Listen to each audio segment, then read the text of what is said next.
Oh, wow.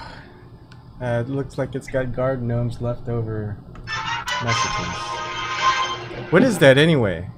Oh, that's my Da-da-da-da. other. That's my other phone Oh, okay. Oh notification. yeah, that's right. I remember that. Hmm. It's his other one. Hey TBC, how's it going? All right, I'm here. Hey, how's it going? That was quick.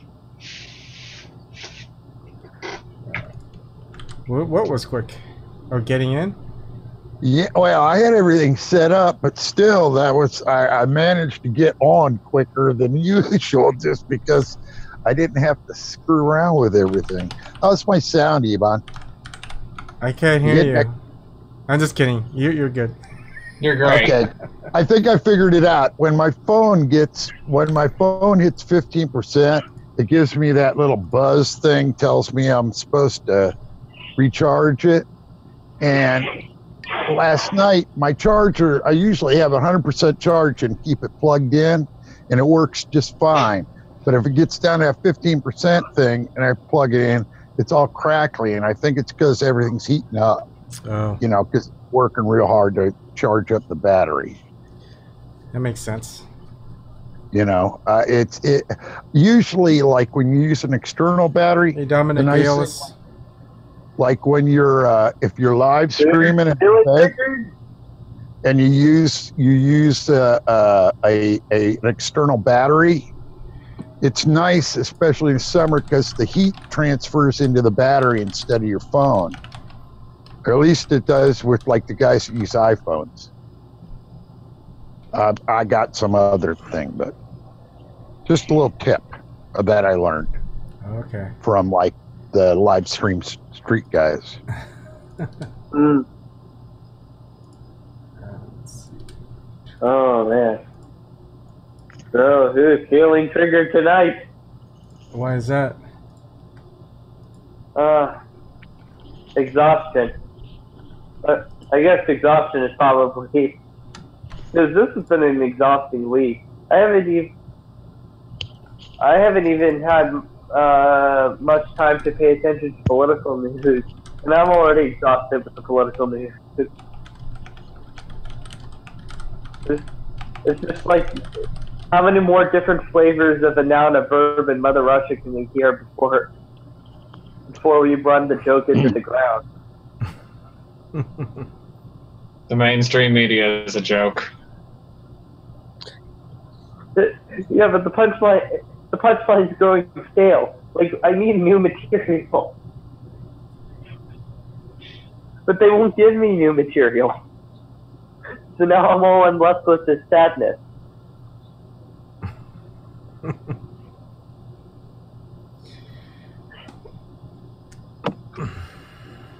Although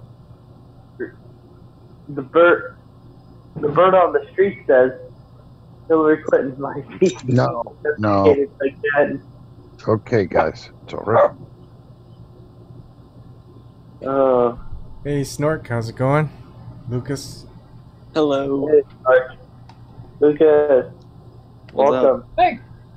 So do you guys agree with Tim that it doesn't matter where the DNC lawsuit is so important? It doesn't matter that Jared and Elizabeth Beck get some coverage on Breitbart and Alex Jones' channel?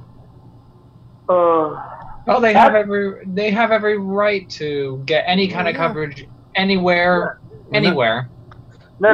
Like, Whether it helps or not, I think, is different than whether they have the right. I mean, like, I think that the people who need to hear that aren't going to be watching Alex Jones' channel or reading Breitbart. But I mean, it doesn't hurt. It just doesn't help either. I see that point. Yeah. Like it would matter more on MSNBC and CNN. Yeah. I mean, long as if it gets the attention that it really deserves. I mean, it actually does matter to me, Now, though. strategically, do you think it actually hurts? Because No. it can, depending on what they say on those particular networks, because it's one thing if they're using it for their own promotional, but if it stretches even slightly into the territory where they're validating the broadcaster's own narrative, and those narratives happen to be problematic for a bunch of people. Yeah, but people for whom you're claiming to support, then yeah, I think that crosses some territory. But Well, I think it more like how Jimmy Dore said, like punch up and punch down kind of thing. Like if you have less press than Alex Jones, and Alex Jones invites you on a show, even if you think that he's an asshole, you can still go on there because he has more coverage. So you're expanding your audience while not expanding his. True, but whereas if you were the one that had a show and you invited an Alex Jones like character on to get more press, then that's But the shows that have more coverage than Alex Jones, they'll start saying, "Hey, it's a joke," just like Sham Cedar says, it's a joke because hey, look, it's on Breitbart, it's on. I mean, that's how they'll spin it, anyways. I guess that the only people covering the Jared and Elizabeth Beck DNC fraud lawsuit are from conspiracy theorist news, indie news media. So I guess no matter what, they're going to be against it. So yeah, I mean there is that aspect to it as well. I guess really at the end of the day, at least when we're viewing it as an audience, from an audience perspective, we can only make that determination for ourselves whether or not we believe that was a good call or not, and that's all you can do at the end of the day. Elizabeth and Jared Beck have to do what they have to do. Whether or not we agree with that or not is just somewhat irrelevant to whatever task they believe they need to accomplish. All right, James. Okay. So Ariel has a guest. Yes. Can you introduce us? This is Greg. Hi, Greg. Hi, Greg. Hey. Hi there. He's my chicken fiance. Oh, you're very lucky. Rooster's in the house. Yeah. So he's a Scorpio rooster. So we hear you're a big fan of Donald Trump from Ariel? Not exactly. I don't like to talk about Donald Trump. I think most of you would probably agree. The thing that I like to say is we should not talk about Donald Trump. We should talk about the conditions in this country that lead to someone like Donald Trump being elected president. Amen to that, sir. Well, welcome to After Hours. Yep. Thanks. Thank you. Welcome. We just hung out and listened to the most of Tim's show. We were out at dinner, so Okay. we got back in Oh time. no. Far out. Cool. And this troublemaker over here, Wes the Broken Carpenter. He's a Capricorn dragon like me, which is really wild. That's right. Aries over here. I'm starting to get all these. He's snacking on something. He's always snacking on something. I mean, we're double goat good. dragons. I can't see how being a double goat dragon could be a bad thing in this world. Oh yeah, where are your goat horns, Carpenter? Yeah, you need to put those. Oh, they're over here. It's not anything goes right now, so Oh, right. We have to wait for that. I don't, There we go. There we go. Triggered! Triggered. Oh, so triggered. Ooh, look at me being so triggered. I couldn't call tonight because I am just too low energy to do a phone call, and I got 2 hours sleep this afternoon sometime in the middle of the Baywatch marathon, which is the only thing I watched other than the all the McCarthy documentaries that I posted on Twitter. Yep.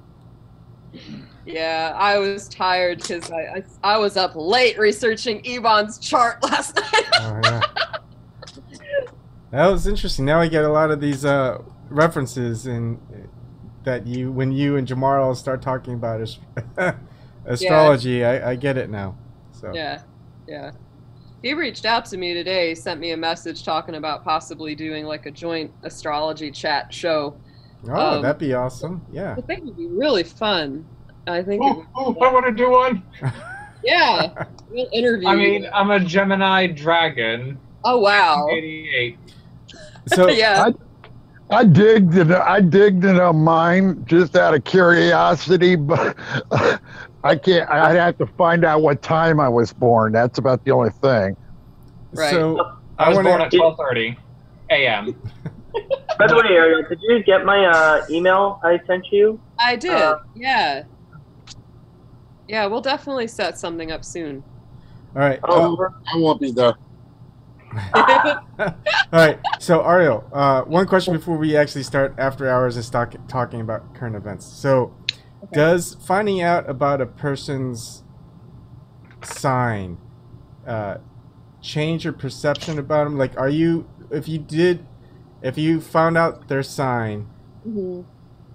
do you follow mostly from that, or do you actually still kind of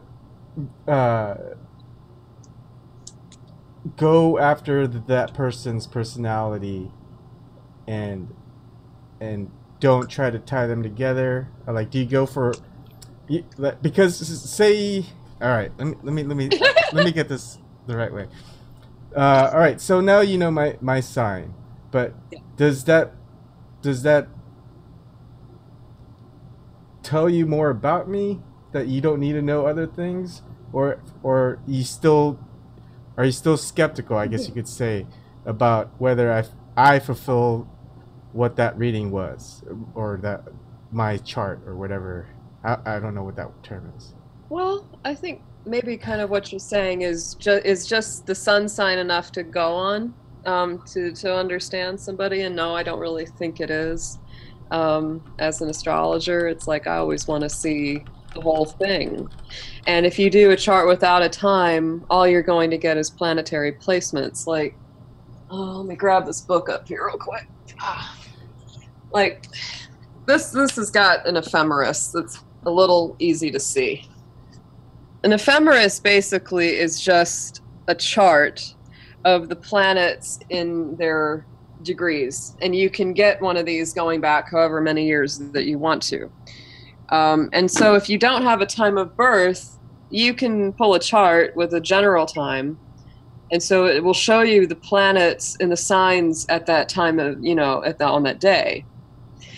But it's not going to be as accurate as if you have a time and you have a place added to it, so it's almost like you're only getting half of the picture without the entire thing. The other thing is that, like I've said before, astrology is just measuring energy. It's just, it's the study of energy patterns. And, if you want to, you can apply them to your life and to your persona and to your direction. So it's really, I don't really need to know all the particular details of your life necessarily, unless you choose to share them with me. And, like I would say today, you were a more quiet client. Some people like to talk a lot, ask a lot of questions, but you were mostly content to listen.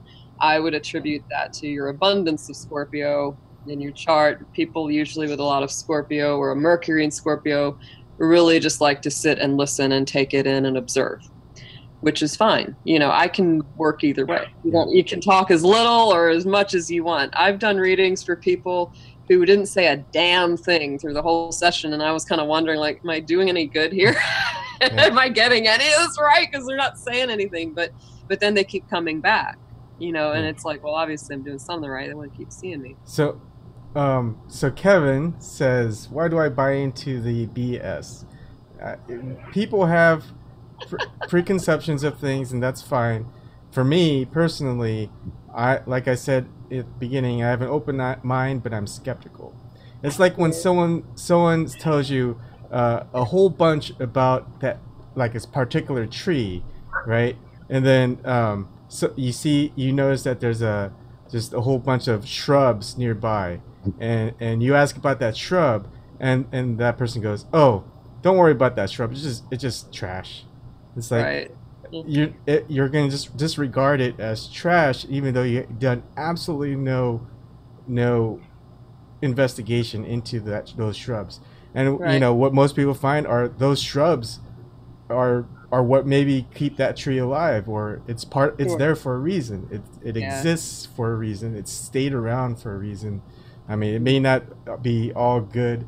It may not be scientifically measured in the way that current science measures things, Sure, but sure. it has its place in the world. Anyways, I don't shut down things. I don't automatically call it bullshit. I'll look at the bullshit, what people think are bullshit, and I'll check it out for myself. I'm not gonna. My first thought on it isn't gonna be it's bullshit. My first thought on it is let me check it out, and then I'll Sure. come to terms with whether I call it bullshit or not. So Well, that's my answer, Kevin. If that helps. Yeah, in Buddhism, I mean, the Buddha said, don't believe something just because I said it. Take it for a test drive, basically. Try it out. See if it works for you. And if it does, great. You can make it part of your life or not. And that's, I don't really get offended when people tell me I'm full of crap or they don't believe it. It's their prerogative to do so. It's fine. But they should maybe think a little bit about it because, they might have ideas that other people would put down. And it's kind of insulting just to just out of hand say something like that. Because, I would hope that I wouldn't do that to you or to someone else. That's like when the Jehovah Witnesses come to my door. I used to go, grab a beer out of the fridge. I'd go out and stand on the front porch and rap with them for a few minutes. Oh, man, those poor people got to go around and do that, I give them a second of my time just to make them feel good, Hey, I sold Time Life books on the phone, I was overjoyed at somebody that gave me anything positive back, so I dig where they're coming from. Yeah. Yeah, I got an outdoor doormat that says I'm a godless heathen, go away, so that way they don't knock on my door. When they come, I talk to them too. I tell them I'm an atheist right off the bat. And it doesn't seem to bother them. Yeah, I just, Yep. get the word of the day from them and, make them feel good. Yeah, hell, makes me feel good, makes somebody else feel good. And they know they aren't going to change me. At that moment, I make sure they know they're not going to change me, but, So, Ebon, I was thinking with the question you were asking Ariel, is it like if someone has a chart that looks like Jeffrey Dahmer's or something, something really bad that would color your perception? Like if Well, that's a really good point that you bring up. Like today when I was looking at it, there was a particular point on Ebon's chart that had the Leo midheaven. And I said, what's fascinating is this particular aspect is in a lot of different people's charts. It tends to be a leadership aspect, something that kind of makes them a natural leader. And I said, both Gandhi and Hitler had this aspect in the chart. So that's what I mean about measuring energy. It doesn't mean that it's necessarily going good or bad, but there's that nature versus nurture, right? And I think that a lot of astrology is sort of what's born into you, the energetic pattern. The way that you're pushed or the way that you're nurtured or not growing up or what you're exposed to can shift the way that energy comes out. Obviously, Gandhi used that position for great leadership and for very positive outcomes, and Hitler used it for absolutely abysmally disastrous outcomes. Either way, it was going to be on a grand scale, though, because that's what that aspect denotes. It's something on a grand scale. So I've looked at charts of all kinds of people, whether it's someone that's a really good person in the world or a really awful person in the world, and it's very fascinating to look at Stalin's chart, look at Pol Pot or someone, but then look at people like Mother Teresa or Florence Nightingale. You're going to see some really awesome stuff, and again, it's very individual. It's not generalized. A lot of people, they really believe that astrology is very generalized, and there are a lot of real, unscrupulous people that practice it, and a lot of junk out there. There's a lot of garbage out there, which I think has contributed to giving it a really bad name over time. I've worked with people like that. I've worked with people that I was like, these people are not. They have no integrity. They're. Go ahead, James. All right, so In walks triplets. In walks. Alias, hold on, buddy. In walks triplets. Yes. All born at the same time, same day. Mm-hmm. But All right, guys, different. can we continue this in anything goes? Let's We'll do go it into for current anything events. goes. But that's a good topic, James. And I actually talked about that a little bit with Ivan in his session today, how you can have twins or triplets and there's still subtle differences. And sometimes they just play off each other. It's fascinating. I've actually done readings for twins before. Different time. Yeah. Even by a couple minutes. Yes. Yeah. All right. Can we talk about healthcare? Are we going to talk about healthcare at all? Well, I don't know. I feel like we've gone into mainstream media talking points of Russia, of now if we want to talk about healthcare. I mean, what are we going to do about healthcare? Republicans control the presidency. I was just going to say. I was going to say just a couple words that. Okay. This is what you get when you don't fucking bring Bernie into the picture. So. There you go. Yeah, it just kind of seems like, well, what the hell can we do? Don't leave out that bird. Now, here's something. Yeah. Okay. Because President Obama had the House and the Senate from 2008 to 2011, or very early 2011, I guess late 2010, whatever. Now, if Bernie was as famous as he is now, would we have passed universal health care, single payer, or would we? We probably would have gotten a public option. I don't think we would have got single payer all at one shot, but I think we would have got a public option. But Barack Obama and Harry Reid, appointed Max Baucus to be sort of the head of writing the fucking thing. And his secretary was a lobbyist for United Healthcare, I think. It was sickening. So I mean, it was who they decided to put in there, but you had to have something that could get through, and I think Bernie would have forced it through, more so. But I don't think he could have gathered.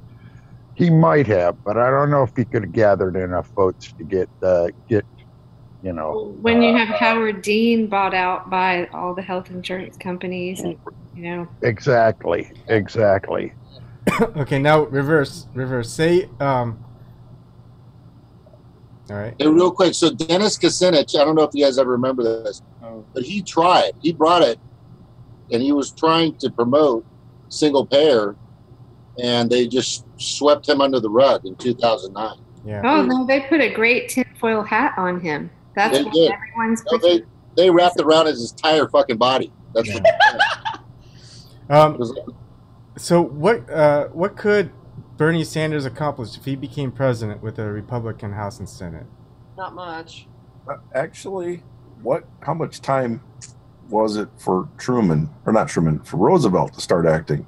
And how much did he get done in a short period of time? I think he got a lot done really quickly because he emphasized and he made the people feel how important it was to get it done. Whereas Barack Obama instead focused on the kumbaya. Yeah. Yeah. And Bernie would have went around the country and beat up on every conservative Dem until he had the whole caucus in line, and then he would have beat up on the more moderate Republicans. He would have went to where they live. He would have called them out by name. He that's the nice thing about Bernie, is he isn't afraid to sort of, that going into Joe Manchin's backyard to do that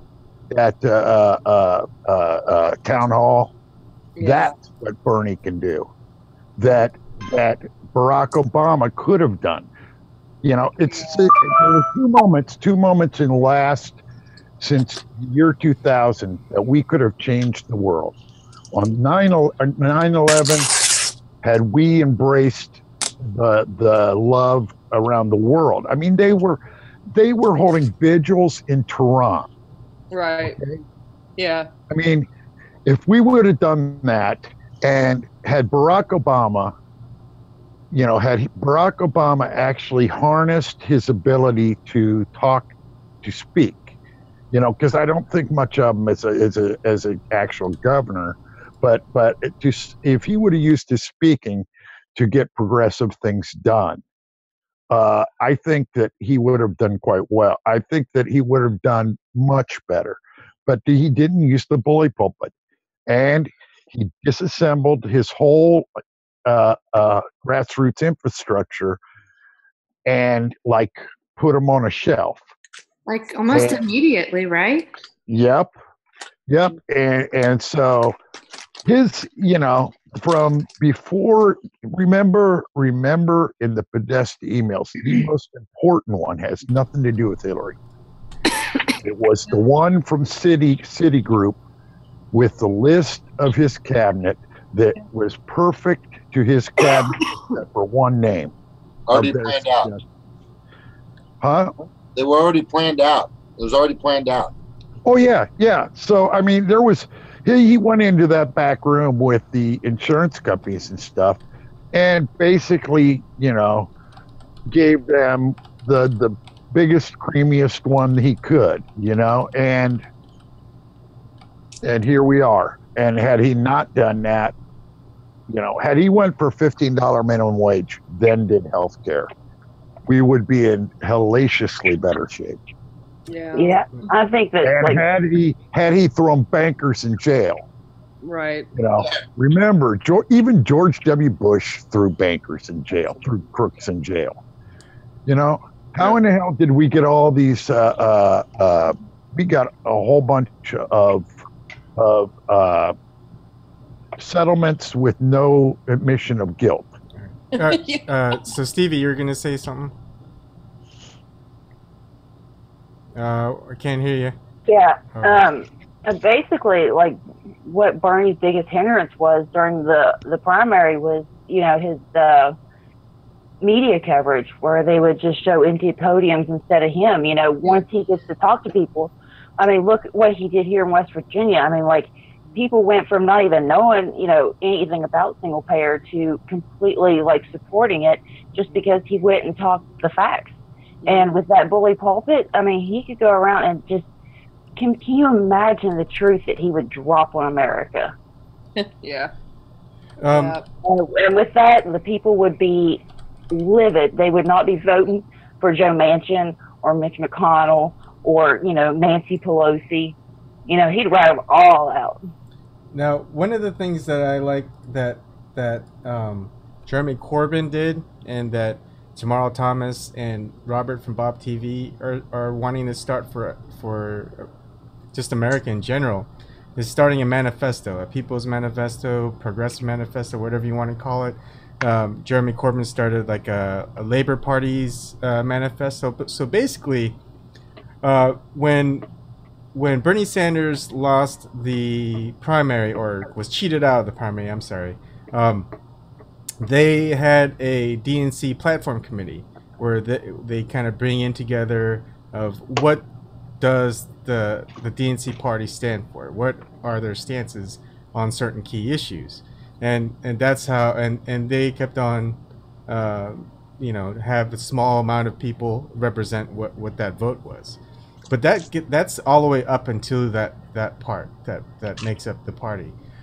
So basically, something like the People's Manifesto is coming up with a platform before he even gets to that part. What does this party? What does this person? Does this person represent the People's Manifesto? So it's kind of a nonpartisan attempt to get the people that you want. What's the basis of everyone in the United States? That's the majority of people getting in and saying, hey, this is a national poll. Everyone who can vote on it, say whether this is important to you or not. Right. On stances on, and I'll go ahead and paste the link to key points if you want to go to your YouTube chat.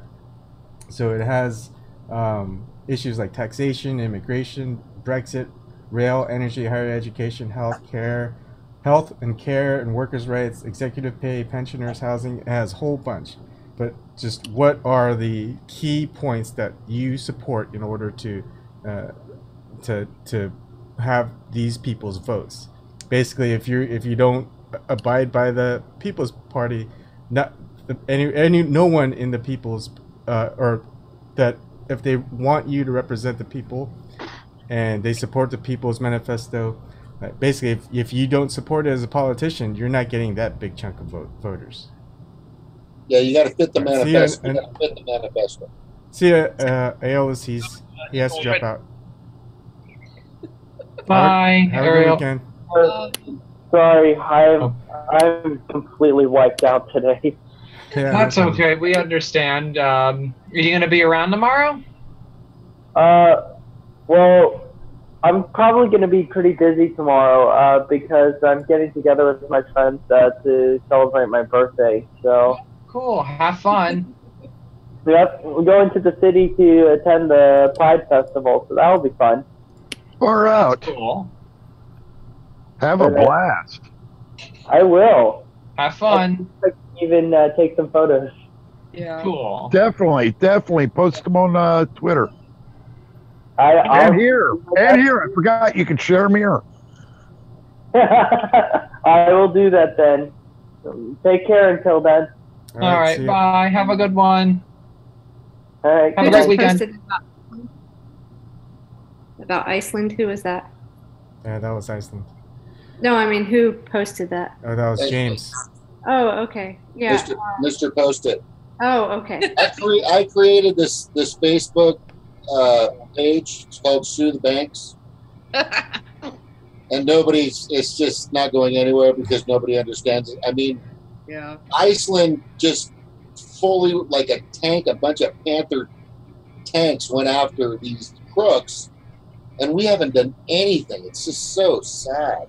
It's Do you pathetic. guys know the story about Iceland and the whatever is it president? I don't know, whatever they call it, the premier. That what he did protecting Assange. I guess everyone probably knows that story, right?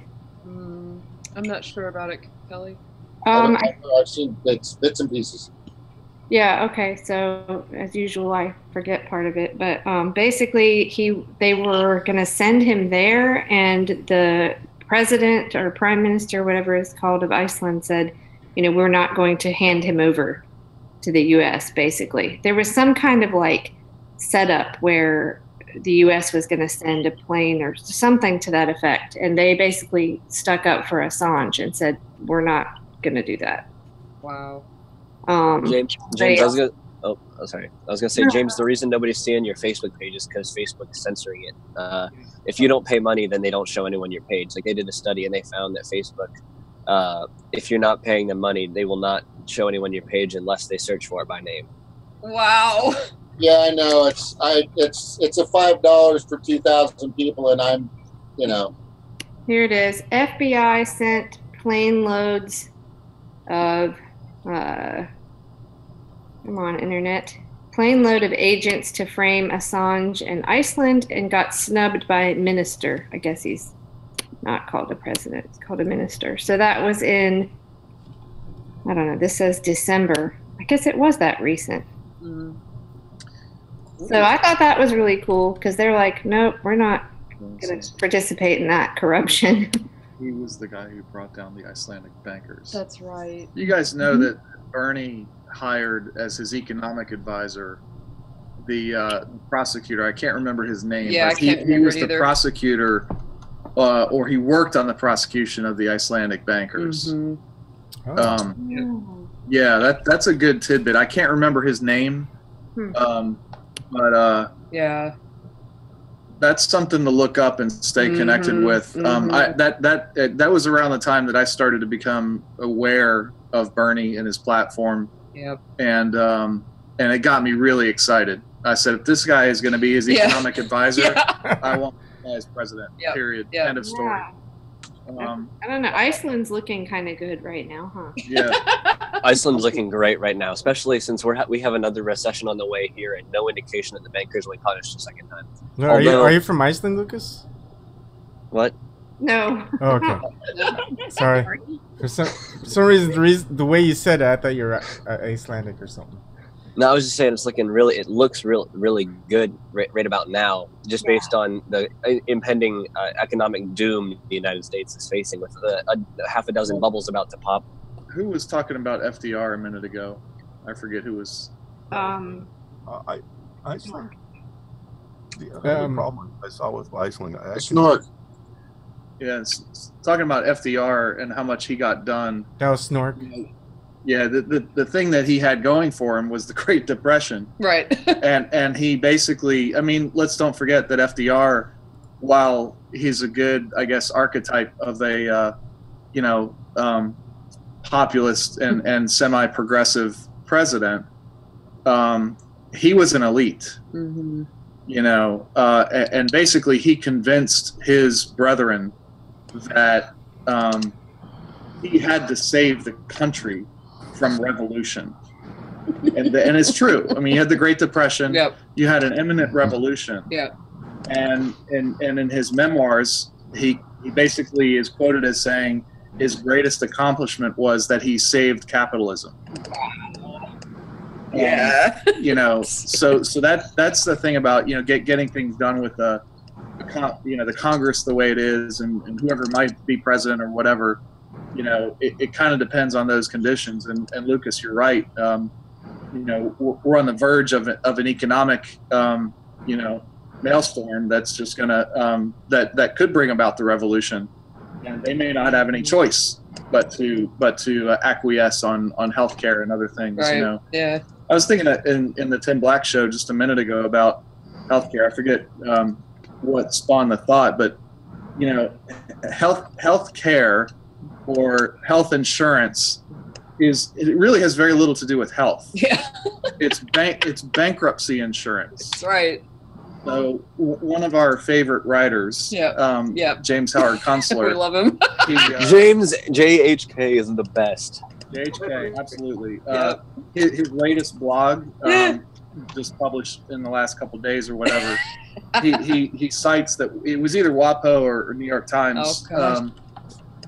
Wrote some, article about Obamacare and the fact that 20 million Americans got insurance under Obamacare insurance that maybe wouldn't otherwise have gotten insurance, and however, their insurance policies with $8,000 deductibles for people who have barely $500 in the bank, right? Maybe even less than that. Yeah. So it's meaningless. Yeah. You're basically throwing money out the door by having a policy like that. You might as well just not have it, Right.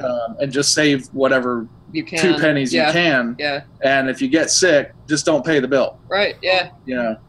Who's the author or the writer? The writer is James Howard Kunstler. Yeah. And the blog, He also has a great podcast called the Kunstler Cast, and I started from the first episode like 10 years ago, and have been watching and have been listening to it since then. And I made it through the first 100 in a month, listening to it every day, and it's just I know him. like a lot of the predictions he made were they're gonna come true late, but they're slowly coming true. Like we're in the middle of a slow collapse right now.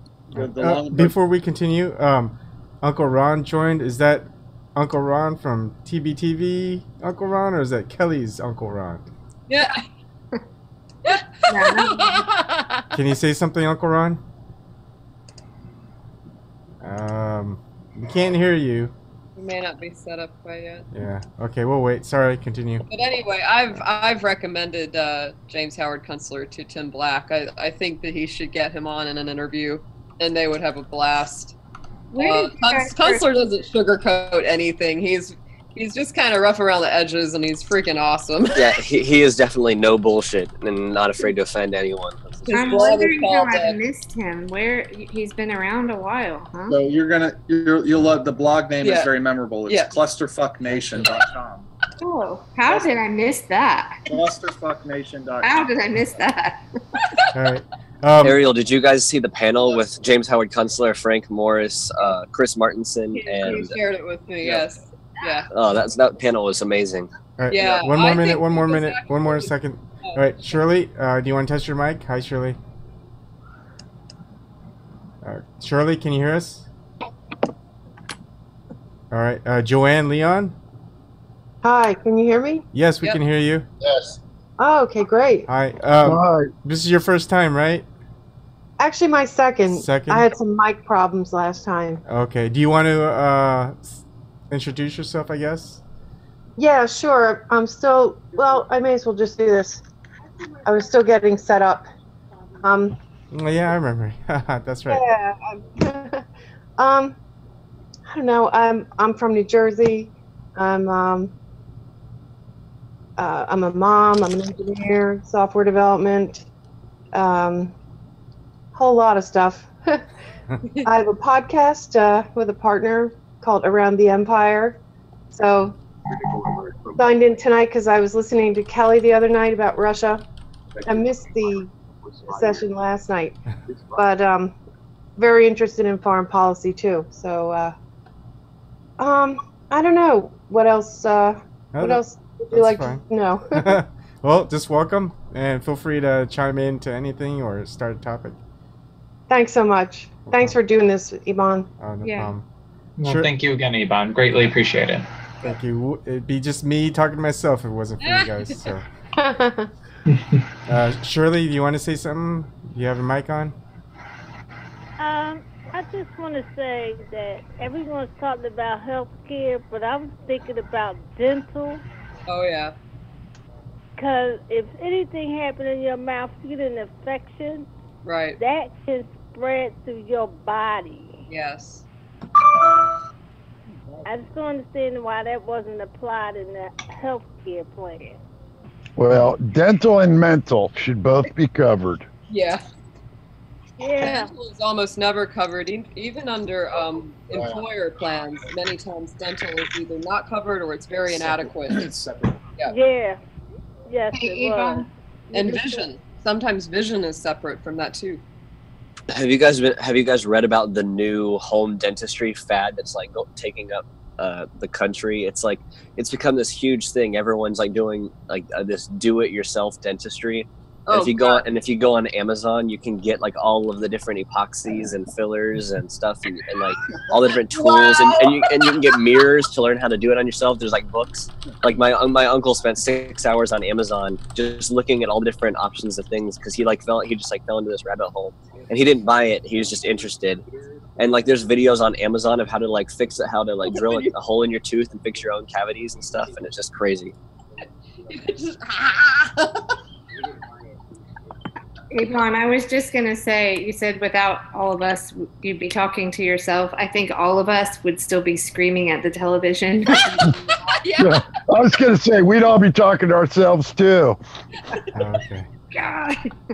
Yeah, and I noticed like Vida called in. She didn't even take a breath when she was talking to Tim. Poor lady. Yeah, but I've seen that. I mean, we've seen that. Like we come in and we just start talking. It's just because we have so much to say and let out. So like a volcano erupting sometimes. Yeah. Hey, Eric, I want you to start triggered dental. Triggered. No, that's scary. I mentioned my friend from Russia again, but she thinks that's how she contracted hepatitis C or whatever one of those. Was a like at-home dentist in Russia right before she moved over here back in the early 90s. So yeah, probably not the best plan. Let's just imagine all the people out there that are giving themselves anesthesia and then performing surgery on themselves while they're high. It's like that's just insane to me. Yeah. You know, it's actually a dental school here in Georgia in Augusta, and I know a lady who's had a ton of dental work done there. And she said she only paid a couple $100 for probably what would have been, thousands of dollars in dental work. So sometimes if you have a dental school, it can be a good option. I'm actually going to be looking. I haven't been to a dentist almost 3 years. And I just, I don't have any pain or anything obvious that needs doing. But just to get a cleaning and have it looked at. I mean, it's ridiculous. It's funny, we were talking about Helen Caldicott, and she said something that you should really fight against, which, dentists will always, every 6 months, they're going to want to x-ray you. She said, every time you do it, you get a nice hefty dose of radiation. She said, they're just doing it because they make money off of it. They make a lot of money off of it.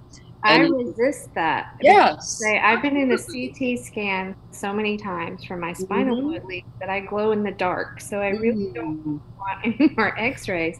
And then I started pushing. Also, you need to come twice a year, and I'm thinking, can I like give this other 6-month visit to my friend that doesn't have insurance? Because I'm not going to come in every 6 months. Yeah. But really, it seems like a waste to me. Like I want to like gift it to someone else. Did you guys ever read the report on the TSA X-ray machines and how most of them are broken because they're not regulated, and so they're dosing people with thousands of times the safe limits of X-ray radiation? Yeah, that was what's his name? Bush's Homeland Security Chief, Chertoff. I think he was the one that lobbied, had a deal with that company, and then lobbied the U.S. government to buy him. You know, I know it was one of the W clan. Yeah. I take really, really good care of my teeth. I mean, I'm one of those flossers every day, and I really do a good job on my teeth because it's partly because you don't want to have to deal with anything happening, but it's also because, you know, the expense can be so high if you don't take care of them. Yeah, I took such good care of my teeth, and my grandma really stressed that to me, and I mean, like, I brushed every day, like, compulsively, and I think it was something to do with that MCHM chemical spill, but whatever it was, my teeth, like, in the back here just totally broke in half and just fell out. And and I don't have, of course I don't have dental insurance. I barely have health insurance. And so it's just like, I mean, why is that not included in health? Because if something goes wrong with your teeth, it could cause you to have, you know, become septic or anything else. I mean, I mean, I'm just embarrassed about my teeth anymore, even though I take such good care of them. Yeah. I don't know what happened. Yeah, there's lots of mouth infections that can spread directly into your brain, like hundreds. But it's not important enough to be covered, you know. I mean, or if you either want visit. about orthodontics for like cosmetic reasons, maybe okay, but that's still The blood vessels in your mouth are a direct shot to your heart. Yeah. So anybody with a heart condition knows that any kind of dental work is risky. Sure. Yeah. Mitral valve prolapse and all that. Well, endocarditis. You know, septic conditions in the heart. Yeah. Very dangerous. So yeah, I mean, I think it speaks of the dichotomous. You know, these doctors, quote unquote, look at their little part of the body, right, and they don't look at the whole body. Yeah. Well, it's just like they don't really teach nutrition in medical school enough. It's barely touched on. What they teach is how to use an iPad. Yeah. But you can't finger swipe your way to prosperity nor happiness, but most people in this country seem to think that they can. Did you see they just released a study this morning, actually, like it was in my RSS feed, that was saying that every second that your smartphone is within I think it's like 6 feet of you or something, or it was within eyesight, within your sight line. Like every second that's within your sight line, your cognitive ability is less, like you have less cognitive ability than you do whenever you cannot see your phone. That's amazing. Yeah, but I believe it. And it definitely contributes to people's poor driving or auto accidents, things like that. It's almost worse than being drunk, and in some cases it is. The other thing I was going to mention, the reason is, I mean, if you floss your teeth every day, make sure to do it, because even rotting food can get into your bloodstream, and you will actually live several years longer on average just by flossing your teeth every day. And you live a long and miserable life. Well, hey, two things.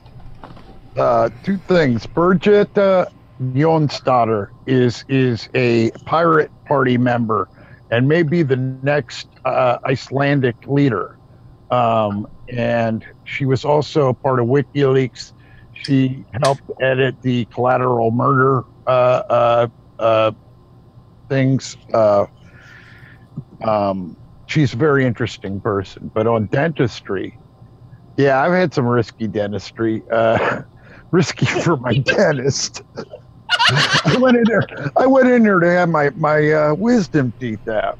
Your dragon teeth? They're scared to look in the dragon. Yeah, well, what happened was, the nurse comes in, talks to me, whatever. Then this dude comes walking in and starts sticking something in my mouth. And I grabbed his arm, and it was a dentist, and he winced. And I said, I don't care what you're going to do, but you're going to tell me before you do it. Yeah. And then you can do it. But you aren't going to come in here and jam stuff into my mouth without talking to me. Yeah. Okay.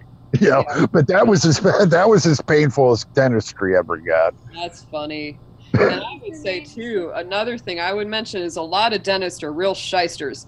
There's a place right up the street from me, and I went in there once, and they said that I needed all these cavities filled, which was kind of strange to me. So I'm not having pain, and I can't tell it. Oh no, you need to do the X-ray, blah blah blah blah. So I come back, I schedule the damn thing. I come in. The next person looks at me and they say, "You don't have any cavities. What are you here for?" I said, "Well, the other person told me I needed this filled." If they'd been really unscrupulous, they would have said, "Oh yeah," and they would have filled healthy teeth and charged me for it. Then another time at the same place, was the last time I went, they said that because I had a little extra tartar on my teeth, they wanted to charge me $150 extra in addition to a normal cleaning. I said, that is a bunch of BS. I went to a different dentist, and they said, that's ridiculous. Why would they? They're like, you barely have anything on your teeth. That's a ripoff.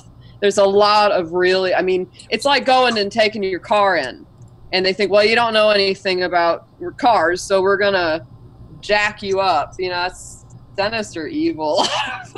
Yeah, I don't trust my dentist anymore because my uncle was having jaw problems, and he hadn't been to the dentist in 10 years because he couldn't afford it. Yeah. And he had like awful pain in his tooth, and like one of his teeth was like cracked and had a hole in it. And he went in, and the dentist looked in his mouth and said that he was fine with no problem. And whenever he told me that, I immediately knew it was because he doesn't have any insurance or any way to pay for it. Sure. And whenever he went to get checked, like my mom was paying for him to just get checked because she had the money, and the dentist was kind of doing our family a favor. But then it makes me question whenever he told me I had 2 sudden cavities when I was younger that I didn't know existed until I went into the dentist that day, and it was in the same tooth on both sides of my mouth on the top. And it's like I never have food stick on top of my mouth. It's always on the bottom. So I was like, what the heck is up with that? They also get referral fees for plastic surgery. They'll recommend all kinds of stuff to their buddies. And they'll send you over there, and they get referral fees. It's a racket. Yeah. These guys orthodontics, man. Yeah. Just wait, Bon. You just wait, man. Them babies of yours when they get braces. Ooh. Right. That was one we had to actually finance to pay. Yeah. Wow. Braces are the actual worst. They're like a medieval torture device. I had them for 2 years. I had them for 2 years between 16 and 18. My sister had them as well. And I think my mom found Murray's cut rate house of, braces or something, because we really didn't pay a whole lot, and the place was really funny. Like, it went good, like it turned out good, but it was a strange place. All right, I just want to see if we can get Uncle Ron to say something. See if we can test out his mic. Uncle Ron. Hey, Uncle Ron. We still can't hear you. I'm not getting no mic. Yeah, still no. Try in the corner. Try hitting the button that says sound or mute. It says mute. Maybe it's muted. Use this right here. Audio. Use one of these right here. Use this right here. This will work. I had trouble getting my mic to work. I had to actually go and go through the setup process. Uncle Ron's muted now. I can't hear him. Yeah. Let me. The built-in mic. All right. Say something, Uncle Ron. I'm sorry. Still. He's not muted, but I still can't hear him. Does he? Does he have a separate microphone? I don't. Say something, Uncle Ron. Uncle Ron, do you want? Okay. Oh, there you go. All right, we hear you now. Welcome. Hello. How you all doing? Can you hear me? Yeah. We can hear you. How you doing? I'm doing all right. You're Uncle Ron that calls in on Tim's show a lot, right? Yes, I am. Right on. Nice to finally meet you. Good to see you. Yeah. So do you want to tell us a little bit? Yeah, but well, I'm just an average Joe, and I was listening to what you all are talking about, now with the dentist and stuff like that, and I mean, we've all been down on our luck. At least I know I have been at points in my life, and it's not the Johns Hopkins places that I go to, being here in the Baltimore area. It's the St. Agnes hospitals that I go to, where I had to have I tore my Achilles, and I didn't have any insurance. And I took all my records to them, showed them how much I have in the bank. I said, this is what I got. This is what I can afford. I tell you what, I had surgery the next day. Wow. I had surgery the next day. And you can't. You're not going to go knock on Johns Hopkins for that. Yeah. Oh, no. Yeah. Dude, Uncle Ron. Those people are. I had my Achilles heel torn too, and I had insurance, and it cost an arm and a leg. And guess how long it took me to have surgery? Like 2 weeks. Yeah. Well, actually, I tore both of mine. Once I had to have a dispute with I had to get a legal help with the school board, because they said that I was an independent contractor, and well, no, I'm not. I'm an employee of the school system, and even though I wasn't a school teacher. And then 4 years later, I tore my other one. But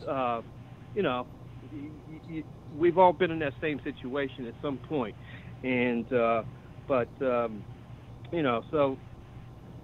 I'm just an average Joe, former soldier, disillusioned.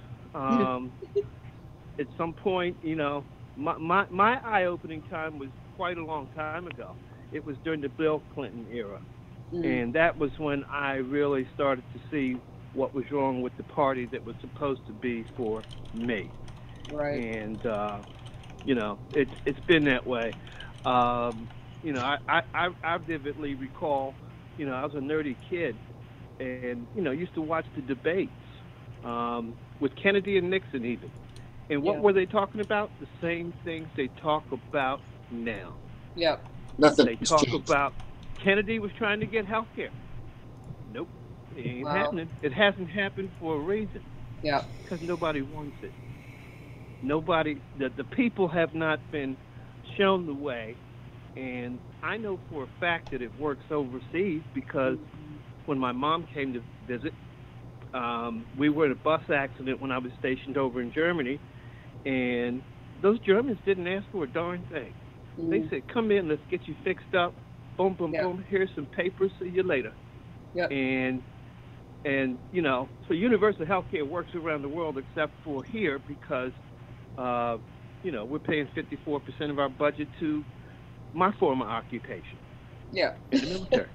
It's part of it, and it's funny enough we talk about the Russia effect, but I think also that, even back to the 50s, they were so successful at instilling this fear of communism that there are still people that believe that having universal health care brings us closer to being like in communist Russia. There are still people that believe that. Well, that's why I did that whole thing on Kelly. Kelly listed one thing, and then I made a whole list of all those documentaries on McCarthyism. Yeah, because it's exactly what I'm seeing. It's God. You watch it, and you hear, like, even the scary thing is there are times when Trump sounds like McCarthy, and there are times, most of the time it's a Democratic Party. Yeah, that sounds exactly like McCarthy. Sure. But every once in a while, with the totally pulling figures and facts out of his ass, that was a big Joe McCarthy thing. Oh yeah. Well, I mean, Victoria Nuland, she was the one working for Hillary, who helped she funneled $5 billion into the Ukrainian revolution to get that started. Mm-hmm. And she is McCarthy. She's a McCarthyist as hell. She hates Russia so much. Yeah, she hates it so much that she backed the Nazi party Yeah. in Ukraine against the Russians, who were just oligarchical, or kleptocrats, Yeah. So, about like traveling overseas and getting like care over there. I have a wacky story. I won't focus on too much. Oh, Kelly, your mic is a little low. Is it? Yeah, it's a little soft. When I start doing this means your mic is low. That's what that means. That's odd. I don't know. If I get it real close, that means it's almost off. Okay. I'm like, yeah. Okay, you can hear me now? Yeah. Still low. Really? Still low. That's about. Hang on. Anyways, while we're waiting, Joanne, I wanted to ask you something. Like, I just checked out your podcast, and you get a lot of interesting people who are featured in with your podcasts. And one of them is Kyle Kulinski. How did you manage to get Kyle Kulinski to be on your podcast? Oh, you're muted. Hold on. Okay, go ahead. Can you hear me now? Yep. Kyle approached us. Really? And yeah, I guess because we write for Shadowproof, which is the former Fire Dog Lake, still have a lot of connections from the progressive movement over the past 10 years. But I believe that, he wanted to talk to us, but I think he also wanted to talk about the Justice Democrats. Okay. But we did talk about that a little bit. It was at the very beginning there. So yeah, it was an interesting conversation. I'm wearing my original Firebagger shirt. Oh, yeah? You remember that, right? Yeah, I remember. That was old Rom. Yeah, the public option. I remember that really, really, really well. That's when Jane was still there. Yeah, and that's why I think I'm willing to help if people really think that the party could be taken over or reformed, but I don't have much confidence. I don't see any kind of a reform from the inside. I don't feel like I have the energy to do that all over again, because I've put so much energy and work into it twice before, during like 2006 when the progressive movement was ascendant and, retook the House, the Senate, and then the White House. And then Obama came in and, it seemed like he had a mandate. We could have done anything at that point. Yeah. In time.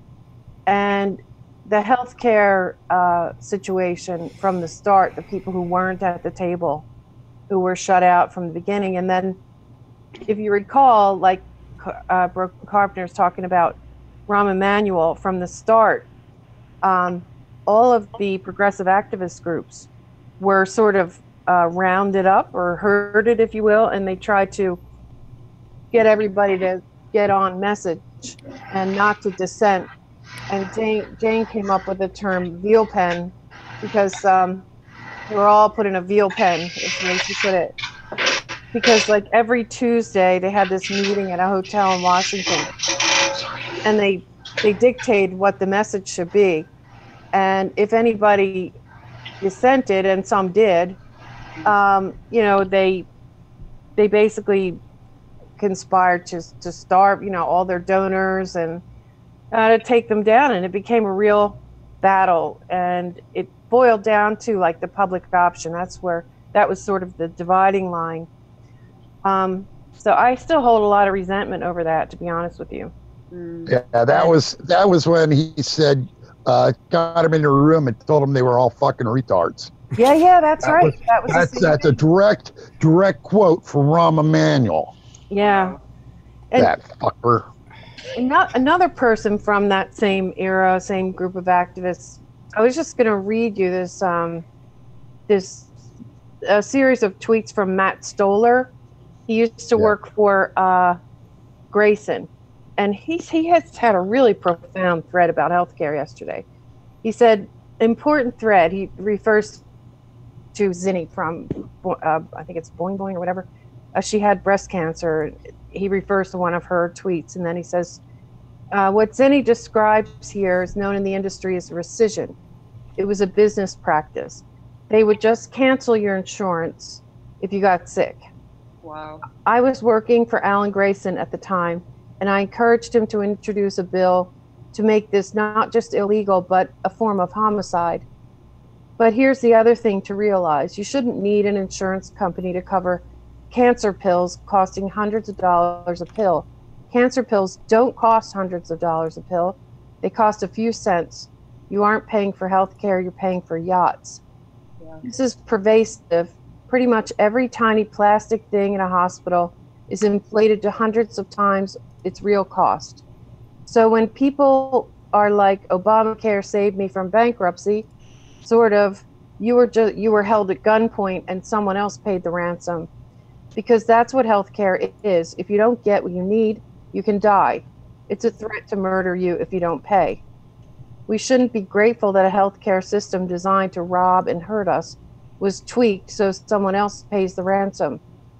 Mylan says it will offer low-cost EpiPens to the poor.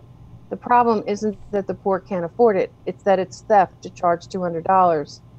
The reason people think ACA, Obamacare, is good is because they can't see how unimaginably cruel and corrupt our healthcare system actually is. And in case you're wondering, here's the bill. Grayson, I think I may have missed something there, but he encouraged him to do a bill. And the bill was called Thou Shalt Not Kill Thy Customers Act. In other words... Grayson was great at naming things. They really effed over Grayson, like, because he was a real progressive that wasn't afraid to tell it like it was in Congress, and then they did the same thing they did to Assange with the sexual assault charges and beating his wife and all that kind of stuff to smear him and get him out of office. But it's interesting how he framed it. You know, he said, in other words, what Zenny survived was not just breast cancer, but attempted murder. Yeah. Only it was done with a spreadsheet. Yeah. I remember hearing a Democratic member call rescission heartbreaking at a hard hearing. She didn't get that it wasn't just sad, it was murder. I think that was it.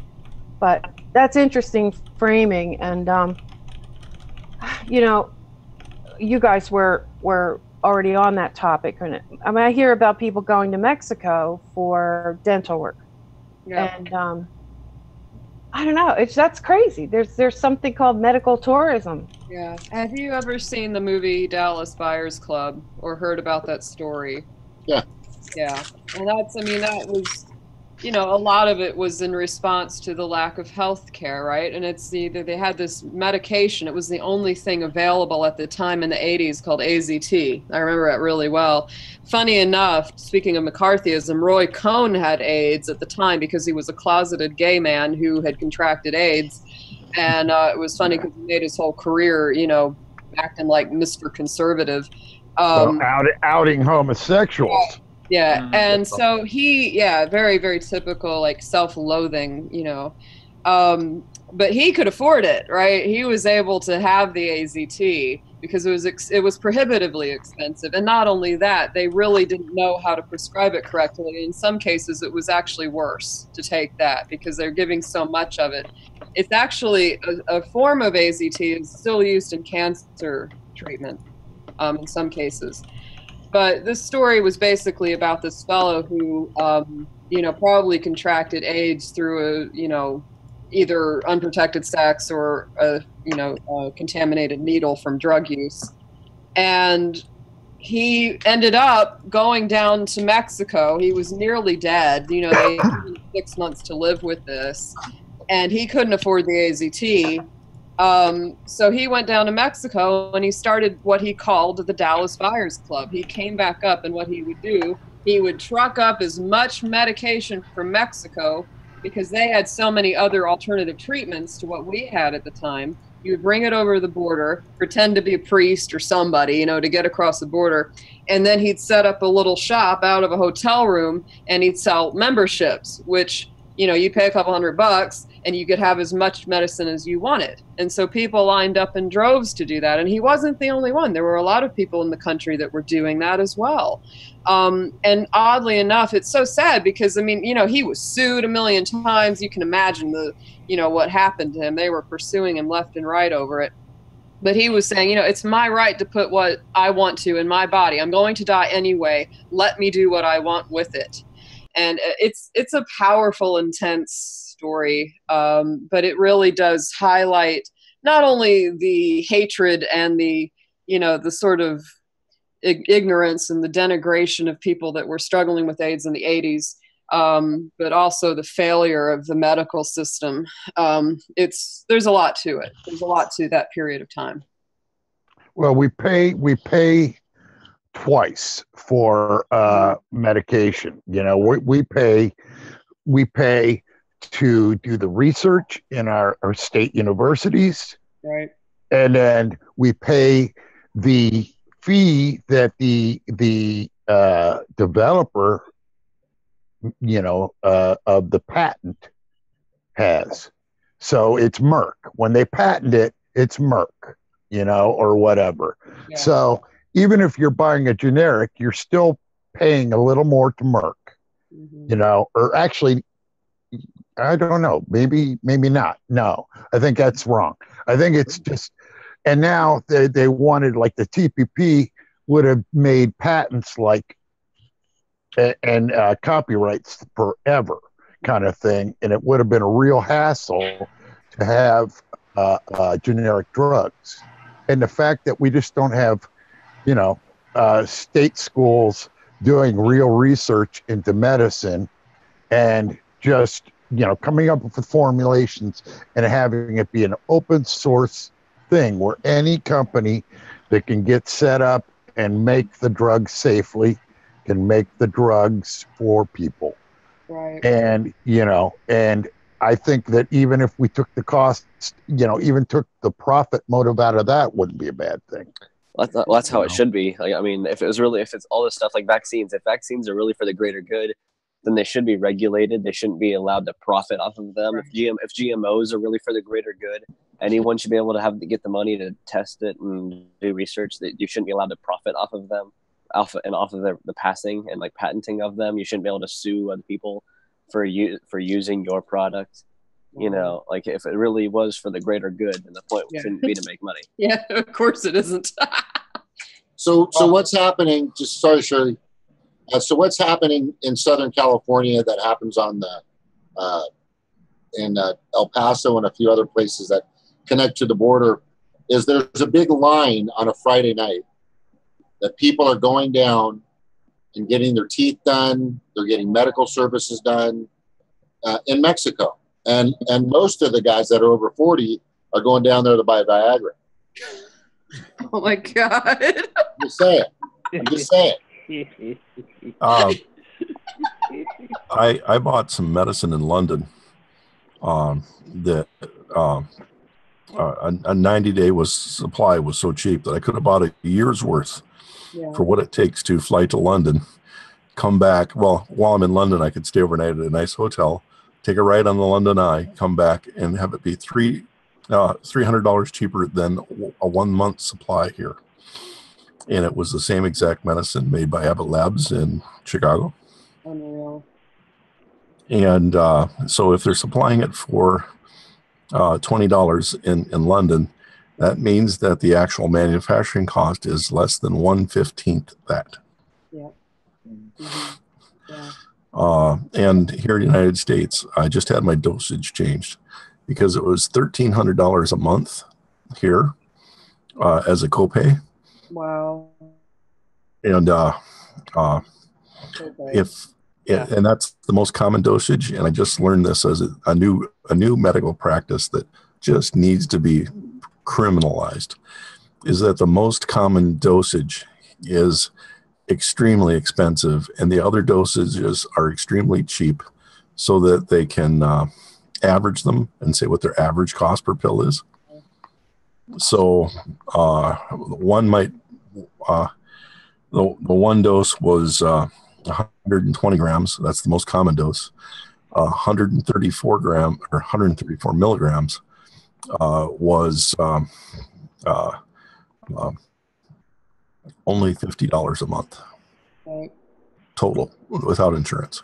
When I still had insurance, I remember a few times that I went to the pharmacy to get something that I was prescribed and I didn't take it because of the cost. I remember once going to get an eye drop and they wanted to charge me $500 for eye drops for dry eyes.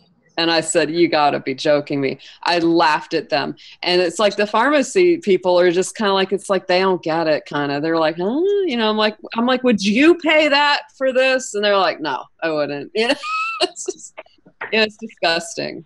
Yeah, they made me, in order to get my medicine, I had to take a drug test. And the drug test cost $1,300. What? And this is I've had to do 3 drug tests so far.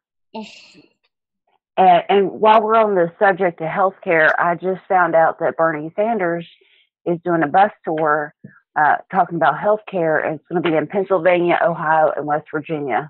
Wow, and that's all this weekend. You got to try to get there somehow. Oh, I'm going to be there. I'm going to cover it. Good. Yeah, I think I probably got the same email. I just haven't opened it yet because I did see something from him saying he was going back on the road. So I'm assuming that's what it was about. Oh, I never find out about these things usually until after it happens, and it's usually some, you know, like somebody on YouTube or something will say something about it. But our news here never mentions it. If you watch the news here, Bernie Sanders doesn't exist.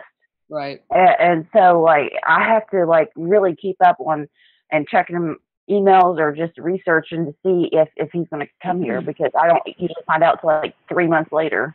Right.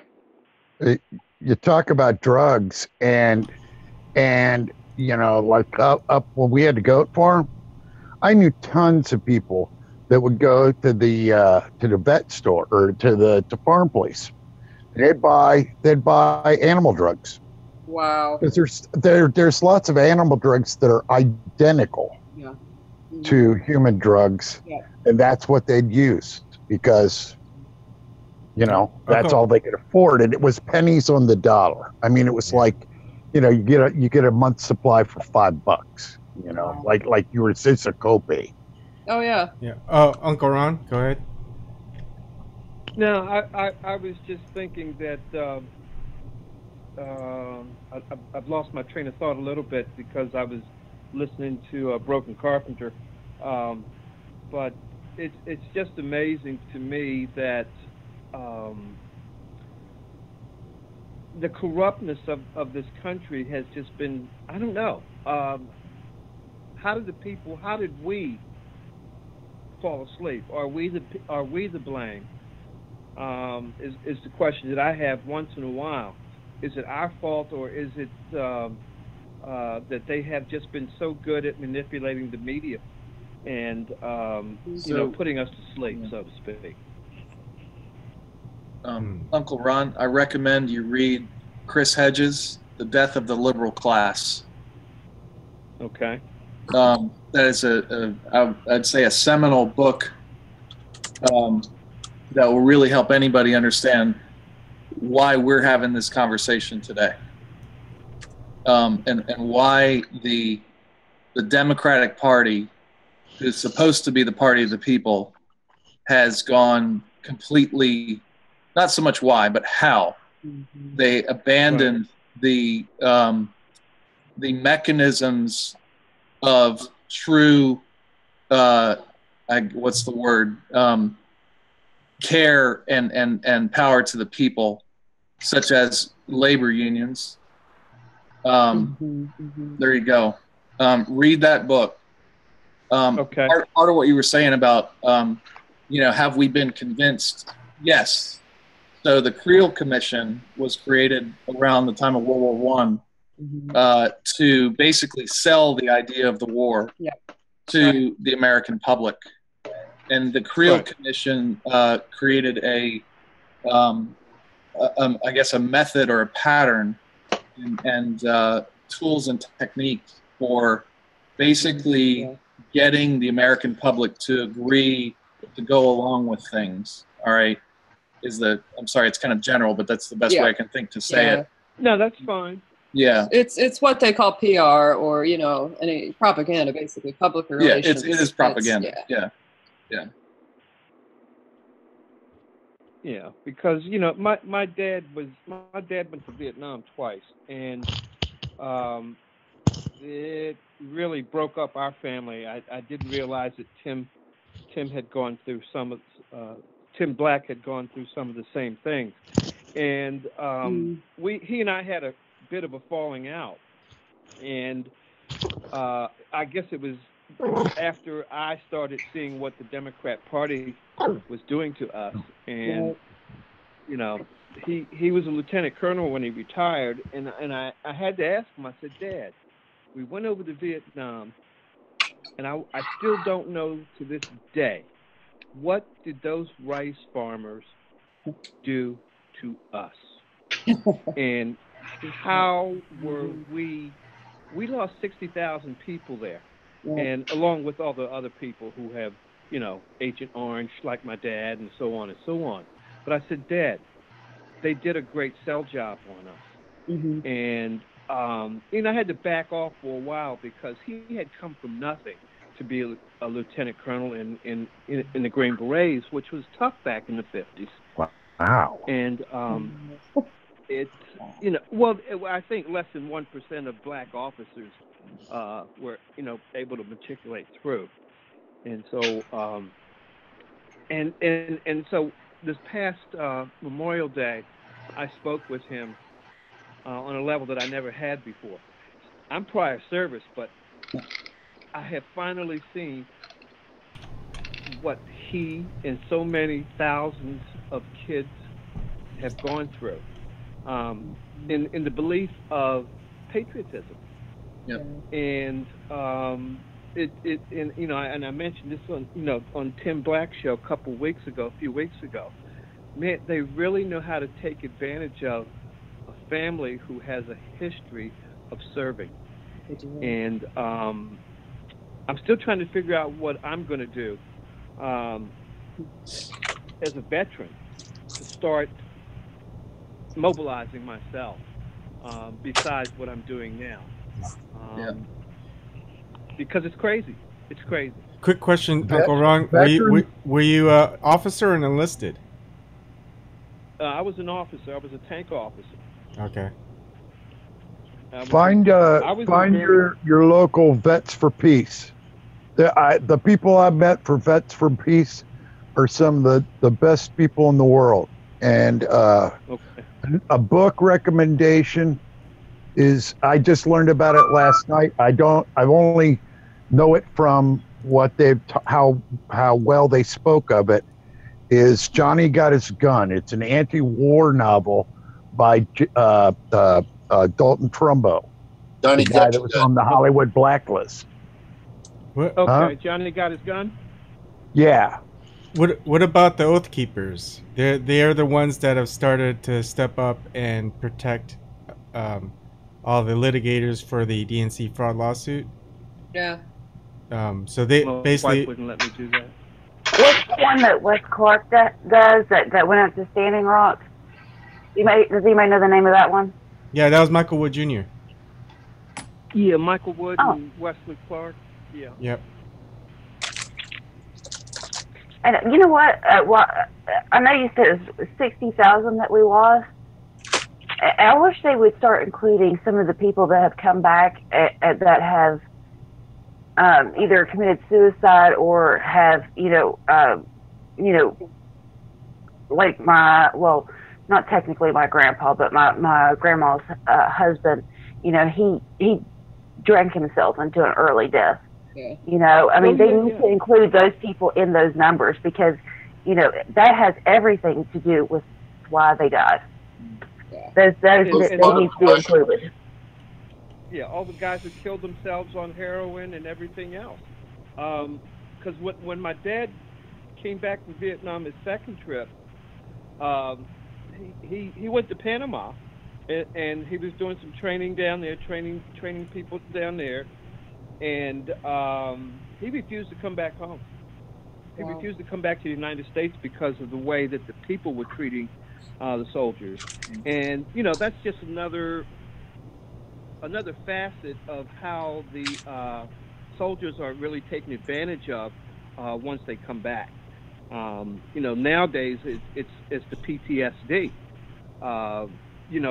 from shell shock, as opposed to actually being in a hand-to-hand combat situation where you see stuff up close and personal, like the kids in Vietnam. I think that war is an unnatural act. I mean, if you've ever butchered an animal, it's an unnatural act to kill something. It's something that like if you thought about us as like dogs that were bred to have certain characteristics, we as a humanity, naturally our bodies just want food, but they don't want to kill for sport or for war or murder. Profit. It's just it's the people that want to.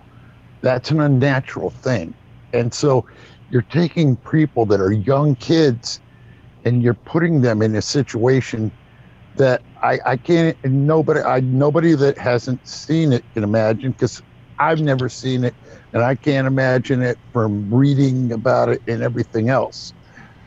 And our country uses people. They grind them up. They grind. Right now, we need a real draft. We don't need. Right now, we have an economic draft. Yep. We got young kids that are sucked in because they can't afford to live.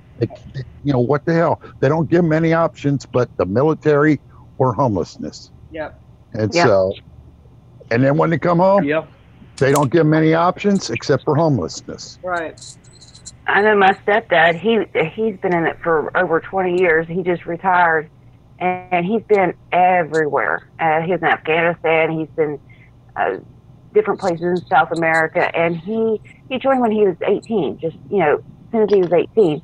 Same as my grandpa. And my stepdad, he's a nurse, and he was a compassionate person, but he would have these bouts of where he would go and have these suicidal episodes, but he couldn't say anything, because if he did, his career was over. He would lose all that money.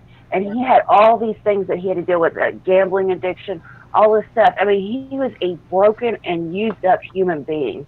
Yeah. I mean, he would just go from family to family to family. And I feel nothing but pity for this man, because even though he's not my stepdad anymore, I mean, he can't find happiness anywhere, and he's not going to, and he's just going to keep having these problems. Yeah. I mean, it's so sad, because I mean, he has that compassion. You're not a nurse because of money. Right. You're a nurse because you care about people, and they took that and they exploited it and made him into a killer, and now he can't live with it. Absolutely. Wow. Yeah. I'm just a quick question. This is a crazy topic, because it goes into so many things. But is a military coup in the U.S. a possibility? No. Why not? Because our military is just simply too advanced, and the idea that they won't shoot on their own people. I lived in Kent, Ohio. They'll shoot at their own people. Oh yeah. Yeah, and it's also huge. We have the largest military in the world, with more branches than any other, and more diverse branches. And like, if one branch were to turn, the other branches are so disconnected that they would immediately turn on that one branch that went rogue and cut off the head. It's not the guns. Data is the most important weapon, and they got the data. They can know who, what, and what you've got, everything. There's just too much metadata out there. They can model every citizen. They're going to know who's attacking. Resistance is futile. True. They know your list of guns. They know what list of Well, they guns, know we're except for talking maybe now. one or two you have. And Okay. they know Ron, what you're next. calibers they are. Well, what about the military-industrial complex? What are we seeing right now? Did anybody see the Putin interviews? And did you see that he? I watched the Putin interviews. Yeah, I haven't See gotten that there he yet. said one of the things he said was, it doesn't really matter to us who gets elected because the policies never change. Right. So Yeah. There's that outside perspective. Oh yeah, but it's So- funny how appropriate it is. So I would say that we live in a never-ending, well, it seems like never-ending coup, soft coup, you might say. Some people call it a soft. Are we at a point of no return? There's no way of stopping this military industrial complex. Well,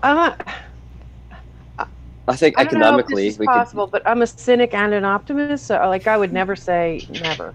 I would never say History, no. history tells us it's possible.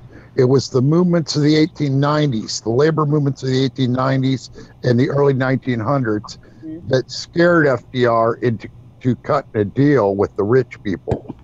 What he was saying earlier is exactly right. The rooster up there, he was exactly right. FDR knew that it was going to be the French Revolution kind of crap. Yeah. Yes, when I say there can't be a coup, there can be an attempt, but it will be incredibly bloody, and both sides will lose in it. What do you think would happen if people just didn't sign up anymore? And even if they mandated, a draft or whatever, if people aren't willing to sign up, they're obviously not willing to fight. So you can't make somebody do it. Well, So, historically they did. They used to the Navy, like the way that all the different navies of the world used to recruit was in the night. They would come up to shore at night and kidnap men away from their families in the middle of the night and then knock them out. And then 3 days later, the guy would wake up out at sea with without any clothes and have to become a crew member. Yeah, we have a different form of slavery and a different form of draft today than we did. So the paradigm has changed. Yeah. The draft is economically induced. Right. Yeah. For many people, the military presents a good economic option because people are not cared for in this country. So they are cared for in the military as long as they're in it. Once they're out of it, and Ron, I wanted to get back to your stuff, they're not really cared for anymore. We have a new form of slavery, and it's economic, and we have a new form of the draft, and it's economic. And the coup, one last point, and the coup is well in effect at the hands of the multinational corporations. That's the coup. Yeah, it's already been done. Yeah. Yeah, it's been a slow coup. Go ahead, Ron.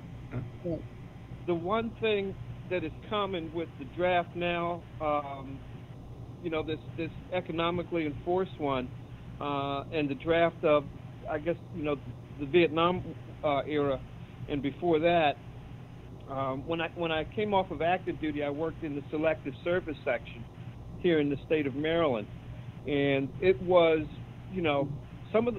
most of the rules have changed as far as what was allowed back then. I mean, if you were in college during the Vietnam War, you could stay in college until you graduated before you had to, say, okay, now I got to go in the Army, and so on and so on. And those rules have changed, but what hasn't changed is that it is still the poor of the country that are enlisted. Yeah. That's the one constant. It's always been the poor who fight for the rich and get chewed up and shot out, and the rich just make all the money. And I don't know how that message ever comes through. I think that as progressives, I think we are a bit scattered with so many issues, and I think that somebody has mentioned that healthcare needs to be one. Anti-war needs to grow. There's a handful of things that I think that we across the country, progressives, need to focus in on in order to have some type of great impact. Because I will never, ever, ever vote for a Democrat again. I can't. The way I see them go after anybody who's progressive. And I can go back to, post, even back in the Clinton era and before that.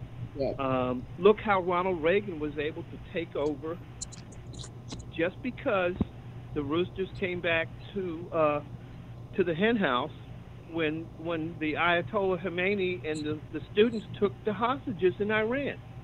Iran used to be an ally. Russia used to be an ally. Yep. And so did Osama bin Laden. Yeah. Osama bin Laden was an ally. And look what we do to them. Yeah. I mean, when war is for profit, it makes sense to make everybody the enemy, doesn't it? I mean, I think what we need to do is go with the Ned Stark theory, and if you're not willing to swing the sword yourself, you can't. It doesn't happen. Yeah. These people that vote for it, they need to be on the front lines.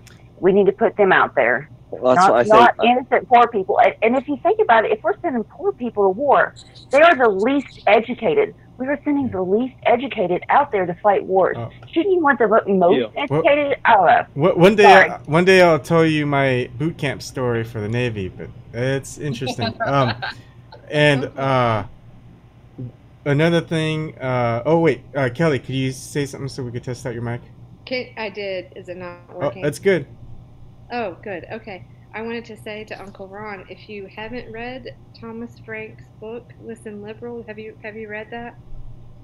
No, not yet. There's a lot in there about the Clinton years and about what actually happened. You would probably remember a lot of it, And I knew some, but yeah, it's a great. Sorry. Okay. One thing that I remember, it was maybe over a decade ago. I'm not sure if it was Jon Stewart or back when I used to like Bill Maher, but he went around in Washington D.C. asking different congressmen and women if they had any family members serving in the military. Oh yeah. And I don't think there was any except maybe one or two Congress people. Joe Biden's son. I think that's it. And yeah. That goes to show you, guess who's fighting the wars? It's not the people in power. Right? I would also recommend highly, I know a lot of people either dislike or don't like Michael Moore, but his documentary Sicko about healthcare is incredibly good and eye-opening about, the state of things and the way that we treat people and just the whole system. And going over to other countries and seeing the way they do things and the differences here and there. And it's pretty crazy. I mean, it gets into a lot of what we're already talking about, but I highly recommend that one. And he basically talks about in a lot of places they have a culture of we and not me, and they're looking at the whole of how people work together instead of just saying, well, it's every man for himself. I ain't going to help anybody get health care because why should I give them anything? Funny enough, they pay a lot less than we do because everybody's paying into the system. So they what we call, oh, you want free healthcare? It's like, no, it's not free. Everybody pays into the system so that everybody benefits. Everybody pays into the system. That's how the German system is roughly 6% of your income. Right. Goes towards healthcare. Yeah. And if you're super rich, well, you can opt out, but you'll never get back in. Right. So you can buy your way out. Right. And that holds true for the people that are on social services or welfare. Guess what? Those people go to work. They don't sit at home. And it's funny. There was a call, and I don't remember. I think it might have been on Tim's show, and somebody was talking about how they'd gone to Canada and they didn't see any homeless people, and that's because they don't let people be on the street. There are indigent people, but they give them. They have programs that get you back on your feet, and they have government housing, and it's not the Ritz, but you're not going to be on the street freezing or burning to death or starving to death. They don't let people just end up, you know, in a ditch. And that's the difference, you know, is here we let people end up in the ditch. I was talking about this once with the group, is that, you know, I went into the Kroger and they tried to ask me for money for some kind of health organization to save the tiny children or whatever it is they're trying to guilt you about.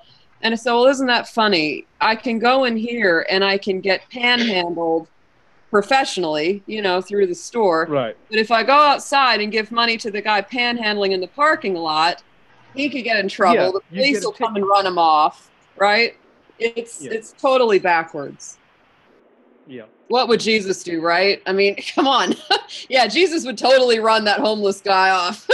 He wouldn't heal you for a pre-existing condition. Well, Uncle Ron, you were talking about social services thing that those people are working and stuff. I've always thought that the whole system is set up backwards. Like I have a friend right now who's a single mom, works her butt off 60 hours a week, you know, 3 kids. And she says, well, the more I work, the less she has to get food stamps. So the more she works, the less she gets. Wow. It's like that just seems backwards to me. I mean, if you're sick and you're truly disabled or something like that, then sure, then, you know, you shouldn't be penalized for working less. But it seems to me like we should supplement and help people that should be penalized for working more. It just seems very bad. I don't know. Does anybody have any thoughts on that? It's what my friend Utah Phillips called who manipulates the blame pattern. And it's also one of my favorite Malcolm X quotes. He said, if you believe the mainstream news, they will have you loving the people doing the oppressing and hating the people being oppressed. And that's what we've got. People think that the person on the food stamps is a lazy bum, even though they're willing to work their butt off. But it's crazy making is what it is. Yeah. I mean, yeah, I'll trade you my job panhandling out here for your air conditioning job. Okay? We'll see who has more money. Yeah. Well, if you guys want to hear I have 3 solutions for how we can stop the endless wars, but I don't think they're ever going to happen in our modern day political. Let's hear it. All right. The first one is nationalize the weapons manufacturers, because if anyone profiting off of war, that just shouldn't happen. It's like private prisons. Like no one should profit off of war. Like no one should be able to make money off of the deaths of others. So that's one thing, is nationalize the weapons industries. Number 2 would be, instead of having all the rich fuckers in Congress decide who gets sent off to war and when, make it so that if the entire nation wants to go to war, make it a nationwide referendum like Brexit, and everyone who votes yes to war has to go and fight. Yeah. Wow. And then if you don't want to do that, the other way to do it is make who serves and their placement in the military based on income. So the richest people are up at the front lines and they have to serve, and the only way they can get out of it is by giving up all their wealth forever. And then also you'd have the poorest of the poor people, like the people that are in poverty, would not be allowed to serve. Like they would have to be back and working in the factories and having jobs. Yeah, the reverse. I like the reverse draft. I also like the idea of instantly raising taxes as a pay-go. You have to pay for war as you go. Right. You can't, accept, no exceptions. You can't call something a police action. You can't call it fighting terrorism. Once you put 3 people on another country in shooting at somebody, or if somebody gets killed or injured, as a result of unfriendly fire, the draft kicks in, everything starts up. Yeah. You don't get, No, these guys, Hello? they want to put the war on layaway. Yeah. Well, yeah. Payments. Hello. Well, Somebody new here. Well, you know what goes overlooked is all of the ancillary occupations that are part of the military-industrial complex. And what I'm talking about is all the people who manufacture boots and clothing, the uniforms, right? The food. It's no different than the civilian mass incarceration complex. Right. Okay. Yep. There are certain companies that you never realize that are Ron, profiting. can you hold off for a little bit? All right, 904. Who's 904? Rusty Shack. Oh, hey, Rusty Shack. Hey, Rusty. I just want to. Hey, Broken, why don't you tell them about your thoughts on the Oath Keepers who are protecting the. No, the Oath Keepers. Okay, go ahead. Yeah, sure. Go ahead. I think that there are a lot of Oath Keepers in their midst who basically are sovereign citizens, you know, or they think they are, you know. And, I have a point of contention with that. Go ahead and continue. Well, all right, yeah, and I've seen them protecting white racists, you know, white supremacists. As they should. All citizens should be protected in their right to free speech. Hey, there was cops all over the place. No need for them. Are you talking about Berkeley? Wait a second. They're not cops. Why did an Oath Keeper jump in on an arrest and hold its person down in Portland? Can you tell me that? Were they committing a crime, and were the police not doing their job? They were committing a crime by assaulting somebody. They tackled assaulting someone. Did that person do anything themselves?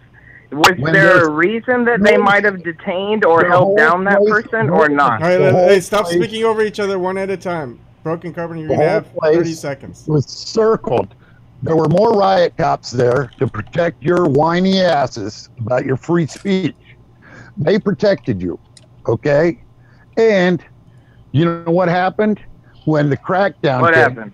One or two people threw something, so they cracked down. One or two people from what side? Wait. Let Rusty. Wait a second. What side? What side threw the shit? Wait, stop. Wait a second. Broken Carpenter, go. The Antifa people, somebody within their midst threw something. Doesn't mean anything. No shit. Of course it was. Wait a second. Wait. Tell me this. Rusty, please. Tell me this. You're the First Amendment rights, okay?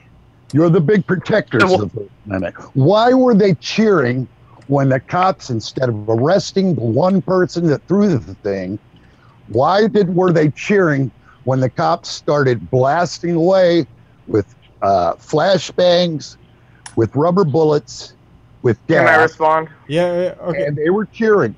All right. You got 55 seconds because that's how long Broken Carpenter took. Rusty, go ahead. They responded in such a manner because of the black bloc tactics. The black bloc tactics are there to obfuscate the actual perpetrator of crime. I don't believe most Antifa to actually perpetrate crime. They are proponents of violence and crime in that manner, and the black bloc tactic is there to obfuscate the police and prevent arrests and to hide the perpetrator. That's why they use those tactics against the whole, because they cannot identify the individual. That's wrong. They could walk right amongst them. Hey, really? man, they can walk right amongst those people? Yes. The cops can walk right amongst them. Hey, man, Antifa isn't going to pick a fight with a cop just walking by. They pick fights with the cops when they start cracking heads. So how do you propose they identify the people of the black bloc? Hey, if you don't if there is a shooting in a town, do the cops come in and take every gun out of the town? I'm not for that. Because that's what happened. Everyone's free speech in that park was encroached upon because of one or two people. And was their intent to obfuscate the people? And wait a second. You got to remember. Okay, go ahead. Or let Ron go. What's this obfuscation stuff? Oh, okay. Go ahead, Ron. You're gonna say something. You don't know what the word obfuscate means. No. When you're in the middle of something like that, you could just be an innocent bystander. That doesn't mean I'm trying to help the police not do their jobs or keep them from doing their job. If you're go ahead. I'm sorry. I do apologize. This is why I didn't call in. Go ahead and finish your statement. I go ahead. I apologize. Yeah, it's very obvious that this is near and dear to you, but 99% of people don't go there to to hassle the police or be a thorn in the police's side or keep them from doing their jobs. So if the 99% of the people there are going to have their rights violated, then yes, the police are wrong. I'm sorry. I think that if you're in the black bloc and that's your tactic, then you're trying to hide actual criminal, violent perpetrators of these crimes, and you should be dealt with the same way they are. So you don't think that people are allowed to protest? I think.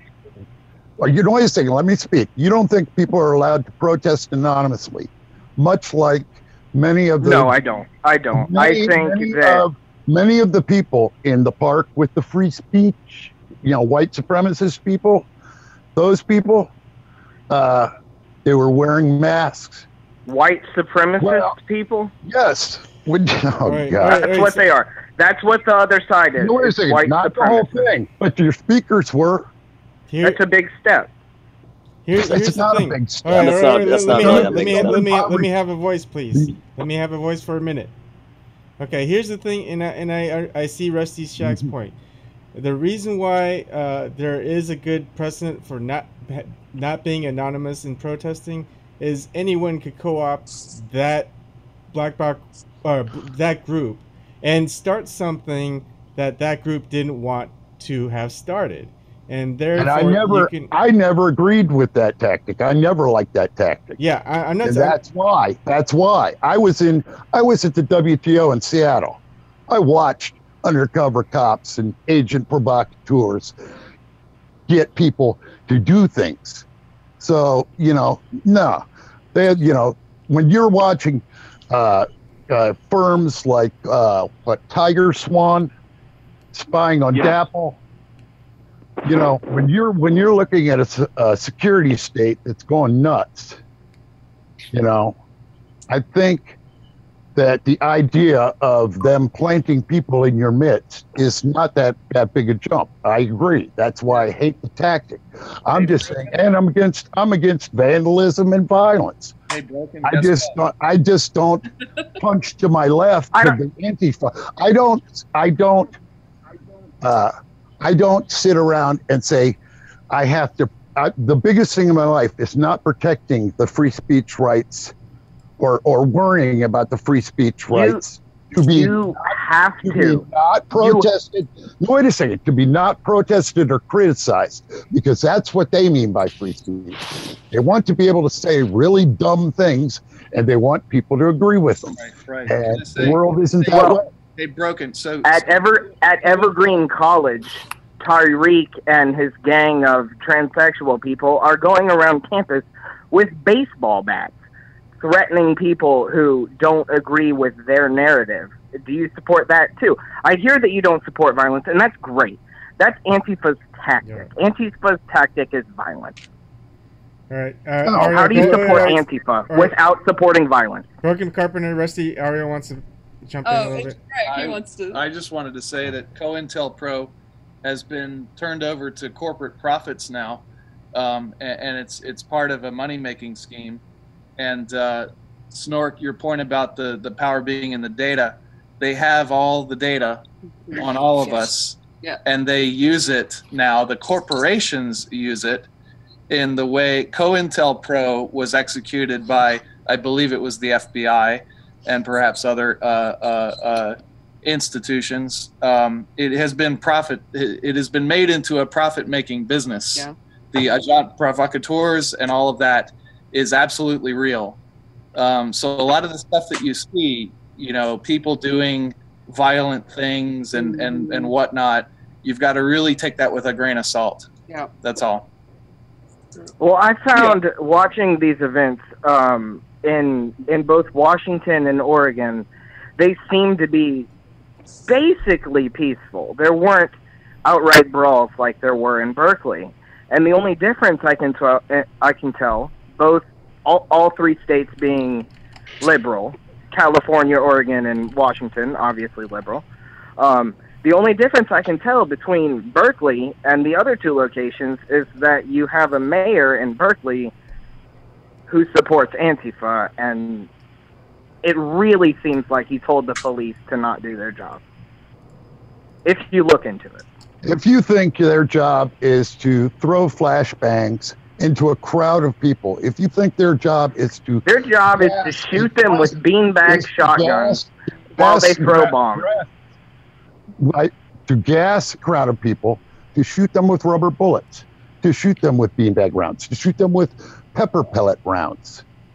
I haven't seen a whole lot of right-wing protests that have been just put upon by the force of the country, of our government, cracking down on right-wing protests. I have not seen that, but I have seen lots and lots. All right, let's. The right.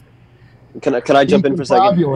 Decombobulated because the police protect the state, and the police agree with the right-wing people. So that's why the police will attack. All right, two things before I let Rusty go. Okay, first is Joanne Leon provided a link that there was a actually, Joanne, do you want to talk about it real quick? Yeah, I just put the link in there to a podcast. Ken Lip is a really good source on this subject, and he uncovered a system, I think it was called Hemisphere. But basically, surveillance data is sold to police departments, and they can tap into this data. So, check it out if you want. All right. Okay. And then Lucas, and then I want to say one more thing. Okay, go ahead, Lucas. Well, I was just gonna say that like a lot of the protests, like if we've seen like the Bundy protests, like out in Utah and in Oregon, the right wing groups that have AR-15s, they go out aiming them at cops, threatening to shoot people, threatening to shoot the cops. Like school was canceled in Oregon. They took over a government building and they had it for weeks with no I celebrated repercussions or Lavoy consequences. Seneca shooting. Just saying. And and they were out there protesting a tyrannical government that let them walk away scot free after that. Practically scot free.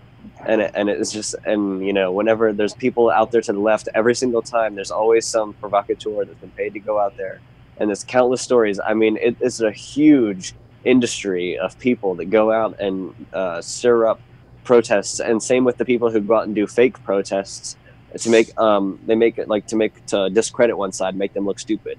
There's an entire industry in Washington that hires people to go out and do fake protests in DC to make one group look stupid. All right. So the one thing I wanted. Isn't that what happened last year? That happened last year during the primaries. They had all the people saying they were Bernie bros and they're fighting against Trump people, and that just defied logic.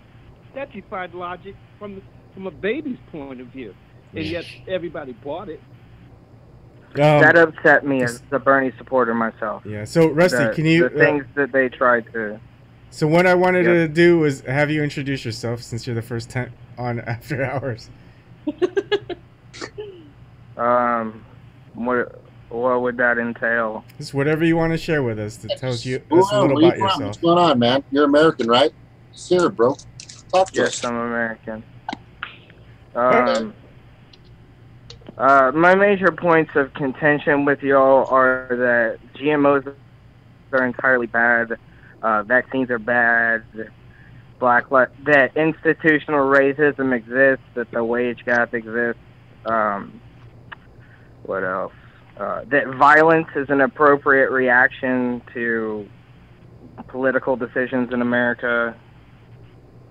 I'm just for peace. I'm for, creating we're all pretty pro peace here. I'm for creating liberal laws, but enforcing those laws as if they're black and white. And until those laws, what was that? Vaccines? What did you say? I missed that part. Vaccines, there's something called herd immunity, where the public resists. Yeah, I know, but what you were saying that your problems with us as a group. I don't think I was clear on that. I probably said I am against vaccines, which is not true. I am against anti-vaxxers. I apologize for that. But we're not. Who said we were anti-vaxxers? I'm in the chat quite often, and I see a significant portion of them as There might be anti-vaxxers, and they're some. vocal. Just because we question vaccines doesn't make us anti-vaxxers. My daughter and my son are vaccinated. I have questions regarding vaccines. Yeah, I question all the different vaccines, but I won the pro-vaccine debate at my school several times in a row. I work with a company called Brooks Rehabilitation, and maybe it's not a company. They do rehab for severely injured people, and I know someone who, by result of a vaccine, suffered a fever and is now a quadriplegic. They are in the medical and scientific minority. There are real problems with that shit, and they totally exist, but to deny the safety and welfare of an entire mass of people at the cost of less than 0.001% of the population. I mean, a medically insignificant stat is not a good enough reason to risk the health of the entire Our population. stance is not I'm pretty to sure be, we all agree with you there. Yeah, we are in agreement with you. Well, What you are saying is that hey, quiet, please, quiet. Let me go, Ron. Uncle Ron. I can't hear anybody. So, just because we question things doesn't take us taking a firm stance. For example, the testing, the questions of what's in it and the testing that goes on with vaccines and how they're implemented, those are valid questions. That doesn't make us anti-vaxxers. So that's the thing that we talk about here. And okay, Uncle Ron. I'm never going to lump all of you into one category. I really want to never. Say about the vaccine. For example, Ariel doesn't hate me. I don't hate you. I don't think anybody here hates you. I don't think anyone hates you, Rusty. All right, so Uncle Ron, and then go ahead, Kelly. Yeah, I'm not going to be heavy into this vaccine thing, but if you have a million people that are vaccinated and one isn't, what are the 100 million worried about? No, that's a medically insignificant number. It's not. That's not relevant. Okay, you can take it down to 1,000 to 1. 1,000. It's something around for various different diseases. It tends to be around 90% of people need to be, because you can still contract the disease if you're vaccinated, if it's allowed to develop in your community to such an extent that it overcomes vaccines. And when a significant portion for some diseases, if about 4 people. Not 4 people, obviously. 4% of people aren't vaccinated. It can cause the vast majority to become susceptible to that disease.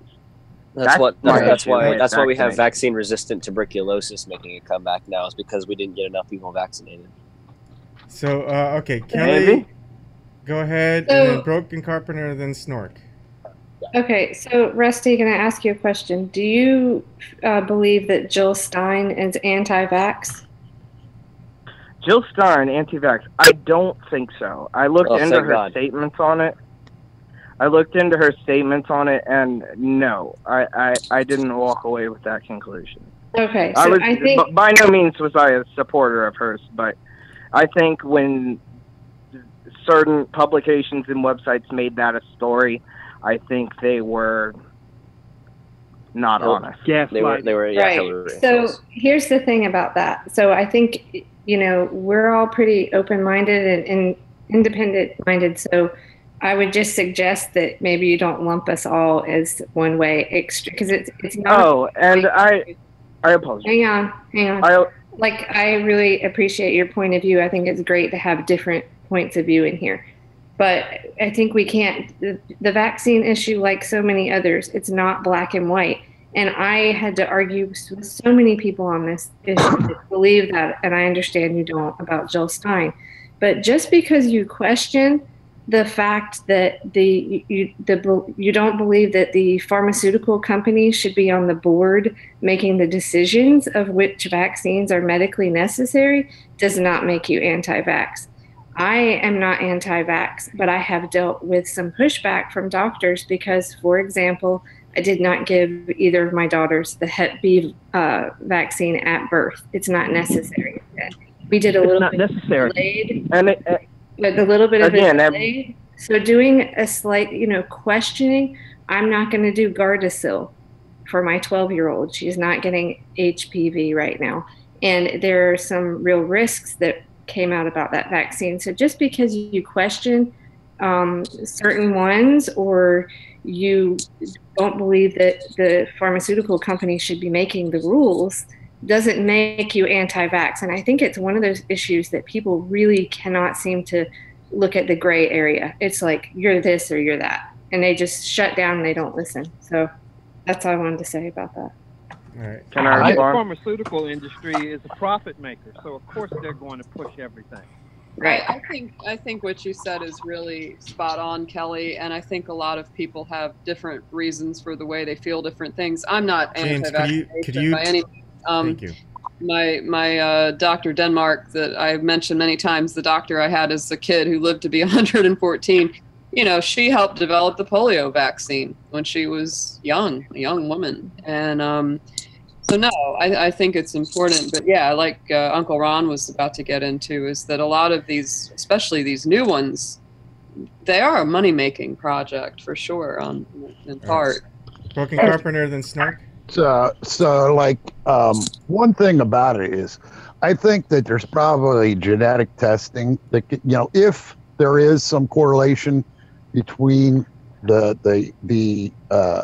drug, the injections and different health problems, maybe they can find a genetic marker to find it.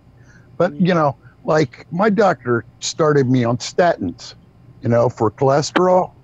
Those drugs are saving millions of people, and maybe more than need to be on them are on them, but they are saving a lot of people. And one of the side effects of it is you get really wicked cramps. Your body cramps. And with my body, that's like the worst thing you can do in the world. Yeah. So I had to stop taking one, and he gave me another one. I started taking it, and I've been getting cramps. So I stopped taking it again, and I'm still getting cramps like a day and a half, 2 days later. But I'm slowing down the cramps. But, so I'm not the person to take these different statin drugs, or maybe another one I can. So, I mean, it's just like the idea of vaccinations. He's right. I want everybody vaccinated. I don't want it to be a personal decision. All right, Snork, then Rusty, then Stevie. Yeah. The only real biologic project I was on, well, I guess I was on two, but I wasn't the molecular biologist, so I didn't actually plan the DNA. But we used an infectious type, and the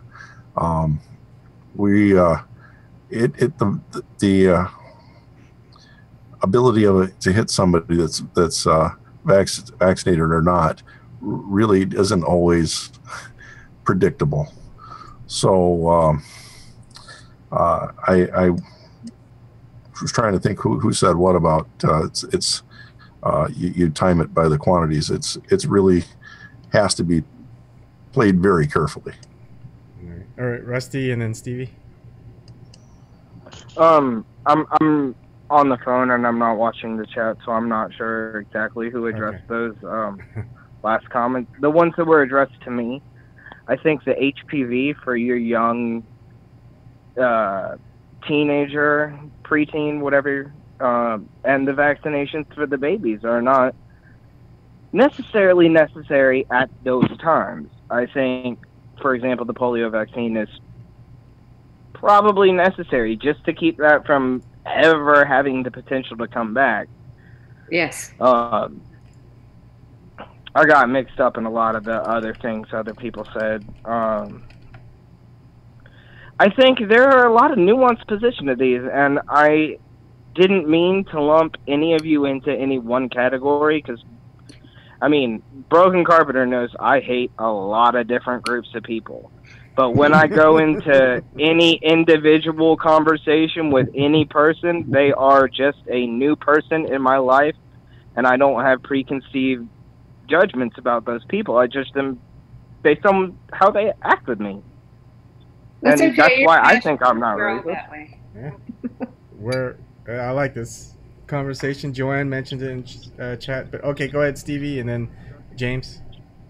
Well, I also kind of wonder, I know it started with that one doctor and then like Jenny McCarthy and stuff, but like I also question because my government has like their public access channel. They let this hardcore anti-vax woman come on and talk. It was no fact checking and it makes me wonder why they would do that. And I started to think, well, what would they have to gain from that? And like, it's less money that they'd have to pay for these vaccines, right? Like if they get everybody on board with these anti-vax. So, we also have to be careful of that, of like the government, like not, just being cheapskates, basically. But I question everything. I mean, my kids are vaccinated, but, my brother has autism. So I'm just like, I think it has more to do with the environment and the pollution. But, I'm open to the fact that it could be the vaccines, but they did not fact check this woman at all. Yeah. All right. James, and then Uncle Ron. Okay, so 904, I'm just saying, it really, the feeling I get from Oath Keepers, because I've been passed a card and I've talked to a few people, is they're not too far away. They feel uncomfortable. They feel like their country's being taken away. They've lost a lot of faith. They don't trust the government. I mean, we're not too far away in many different, but they're fighting for a few different rights or freedoms, that they believe in. And I think from what I've seen, and I think Chris Hedges has brought this up a couple times, is they love when we fight. They love this. I think you're right about that. I do think there is an attitude, an environment where both sides are essentially showing up in order to face down. They're not really, my side isn't really there entirely to promote free speech, and the other side isn't there because they think they're fascist. I think both sides, at least in Berkeley, if not in Portland, even though the police kept it calm, I think both sides want to fight.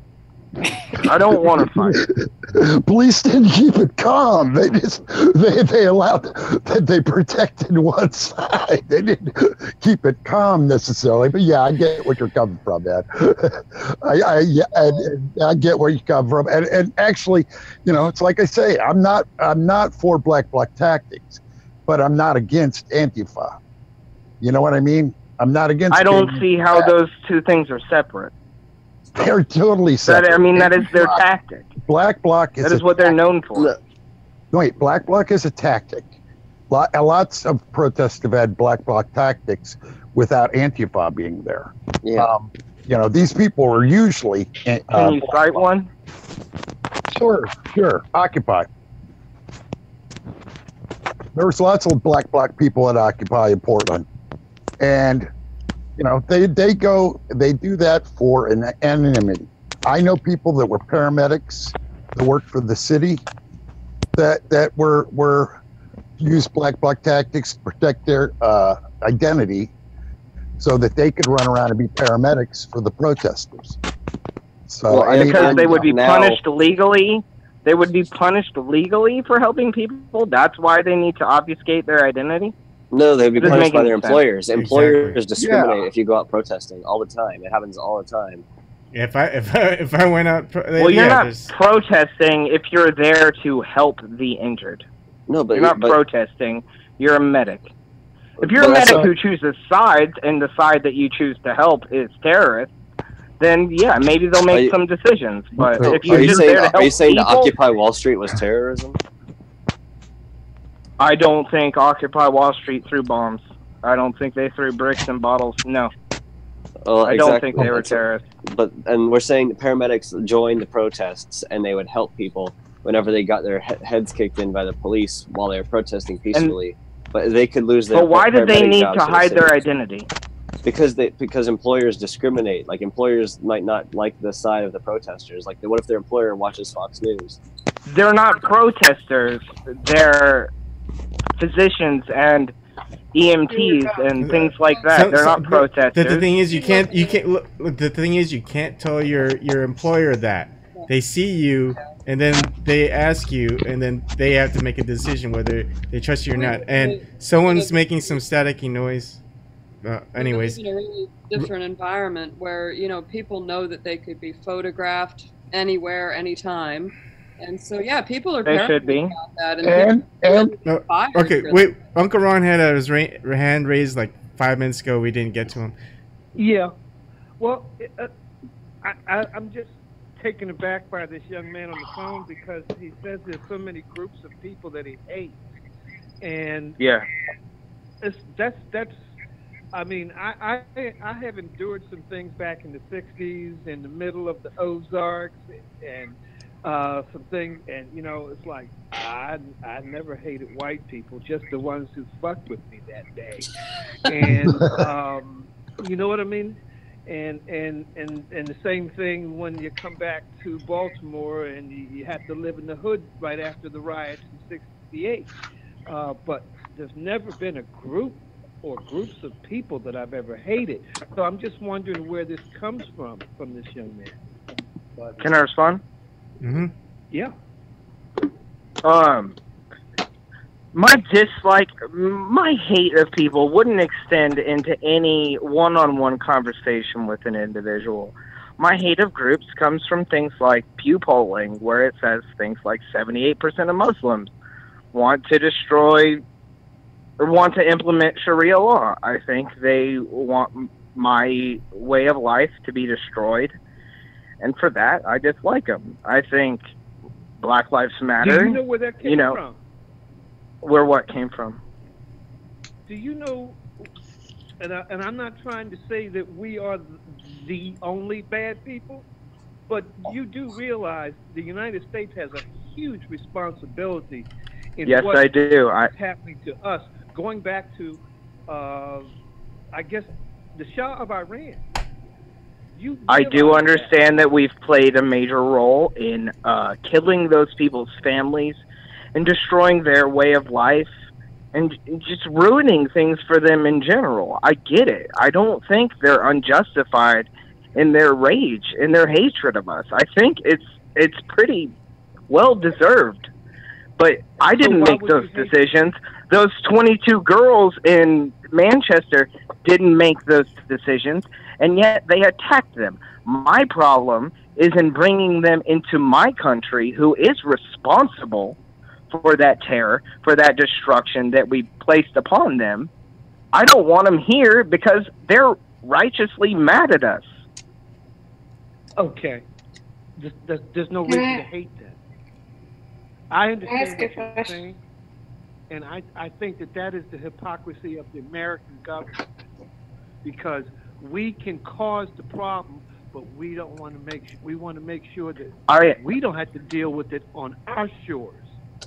On our shores, yes, I would be entirely supportive of somehow funding a way. Maybe we do some of that island building shit that China's got going on, some way to help these people out of the situations that we are, by and large, responsible for. That solution is not to bring them into the land where they want to destroy both the government and the land that they're coming into. I don't understand why we would want to bring them. I understand the guilt, but I don't understand the hatred for the innocents who didn't make those decisions, and why you would want to bring those people here. How about all of the innocents that we have killed? All right. Yes, I recognize that. Okay. I'm sorry. TBC, Stevie, and then Kelly. Yeah. The thing about it is that your refugees are victims. They're victims, man. It's humanity. They are. If they go home, they get killed by the people we don't like either. You know what I mean? They're not like the idea that Muslims want to take over our government and institute Sharia law. Not ours. Not ours. European. Wait. Not ours. Well, wait a second. Ours, European, anybody's. Let's just say this. In the United States, We have a separation. I fight as hard as I can to keep us from turning into a Christo-fascist state. As do I. As do I. That shit is the real disgusting. threat in America.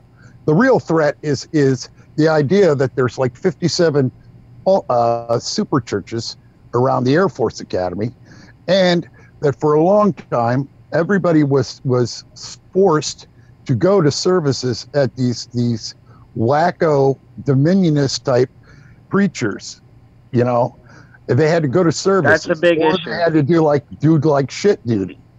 So it was like a punishment or go to church, and that's a real problem.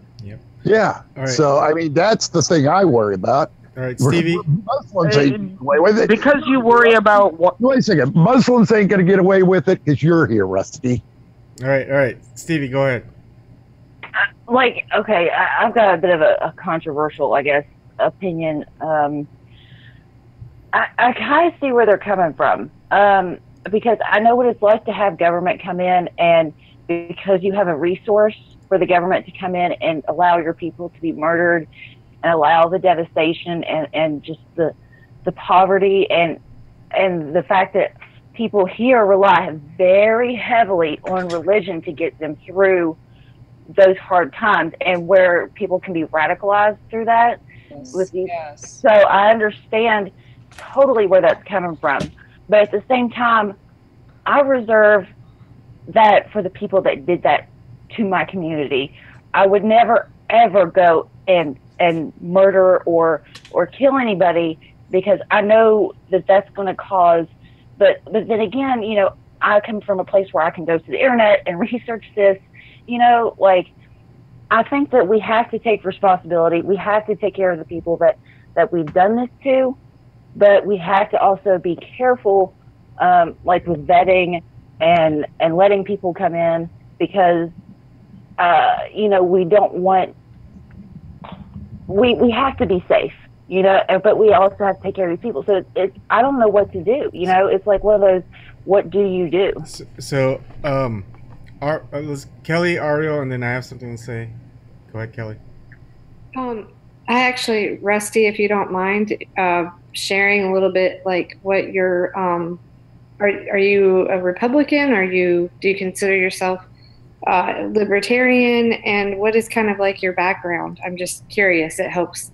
I think all of us come from, you know, our upbringing or where we live. Our experiences shape kind of our views. So I'm just kind of trying to get an idea where you're coming from. Like, what are your experiences that make you, I don't know. I spent most of my adult life, well, maybe not most at this point, a good portion of my adult life addicted to drugs. I was hanging out in the ghettos. I stole meat and fish and sold them in the ghetto. That's where I picked up a word that I won't use out of considerance. I am a college graduate in history. I have a 3.7 GPA, and I'm going back for programming and computer studies. Cool. Did you grow up in a really like Republican area or a liberal area? What's your experience? I grew up with a Democrat family. High school, I would say I spent around leftists, to the point where I might even consider them at this point far leftist. My county switches back and forth about every 8 years between a Democratic mayor and a Republican mayor. My family was always Democrat. I live next to a synagogue. I don't know. Me personally, I recently felt like that I aligned more somewhere between Republican, Libertarian, and conservative. And I say conservative because I've seen something recently about the many layers of government in Chicago, and how, I mean, Chicago is falling apart, and that is Stefan Molyneux's video about the fall of Chicago. It's a very interesting watch if anyone would like to. And that's the only, and that was just today that made me feel like I was a conservative. What made me feel like a Republican was after this most recent, what am I saying? The only attack by a non-Muslim terrorist attack in the UK since North Ireland. That the attack, Finsbury Park, Muslim holy place. I'm sorry, I forget the term. Mecca. In which case, it took it took about 10 hours. I'm sorry. Immediately, they referred to that as an incidence of terrorism. And during the Manchester bombing or the London Tower stabbing, it took tens of hours to call that terrorism. And that's what made me feel like a Republican, is me personally thinking terrorism is terrorism no matter who's committing it. That's not exactly what I mean. But just identifying terrorism clearly. All right. So that's great. Thanks, Rusty. Ariel. Yeah, thank you. What part of the country? Ariel, you from? did you have something to say? Yeah, what part of the country? What part of the country am I in? I am in Northeast Florida. Okay. Yeah. I don't know. My feeling is very different and interesting about religions and what they have the potential to do or not do. I don't think religions make people good. I think for some people they can give them an outline of a way to live their life, but I think a lot of the time religion does a lot of harm, and that's not the fault of whatever. It's because of the way people use it, for sure. I grew up with very, very Christian parents. We have a wonderful relationship now, but when I was a teenager, I never thought I would have a relationship with them ever, because they shoved Christianity and religion on me from the time I was a baby. And there's a lot of accompanying guilt. Why is there an echo? I'm hearing It's echo. from Rusty. Go ahead. Okay. Anyway, I'm hearing, I went through a lot of just really bad feelings about religion, and it took me a long time to get to a peaceful place where I could really just kind of be accepting of everybody's particular beliefs. Now, I believe that for whatever reason it is, Christianity Can I get what? have really Mute me and unmute me, please. I can't hear. what? I kept getting muted and unmuted. I couldn't hear anything you said. I apologize. Oh, okay. You might want to go back and just rewatch the cast, because I don't want to repeat myself and take others' time. But I was That's just fine. saying that for some reason, there seem to be a lot of similarities to me between Islam and Christianity. They both have this very, some of the real diehards really want to ram it down people's throats, but I think most people, they're just using it as a way to live their life. And, I have a lot of varied opinions on it, because I've met people that were the kindest, truest, most genuine Christians to the people that I absolutely couldn't even want to sit next to. And I don't know, to me, it's usually a minority. And I think that Stevie is so right about that, what she said about how religion preys on the poor, a lot of the time, people that are in trouble. And I think a huge reason for so many, people becoming zealotous or difficult or violent or whatever you want to call it, to put it in simple terms, is because we've been bombing the shit out of them for decades. And we haven't gone through that. If someone else had been bombing the shit out of us for decades, they wouldn't even exist anymore. We would have wiped them off the face of the planet. And so, yep. I'm sorry, I've never had to see my mom or my dad or somebody I love have themselves blown from limb to limb. And if I had, maybe I'd be a little different. Maybe I would, I don't know. Maybe you'd want to destroy those people who did that to you, and I think you'd Sure. be right to feel that way. Sure. I mean, you go through a lot of emotion. Here's my take. Yeah, sorry, I didn't mean to run over, but That's right. I have a lot of things I could say about organized religion. But that's just a few of my thoughts. Let me go, and then I don't Dr. think Carpenter any and of then us. Uncle Ron. All right. So my take on No, it go is. ahead. Go ahead. All right. That's all right. Yeah. Me, then Broken Carpenter, and Uncle Ron. Uncle Ron, can you find a way to increase your volume, your mic volume? All right. So my take well, on you can go ahead. Go ahead to Broken Carpenter.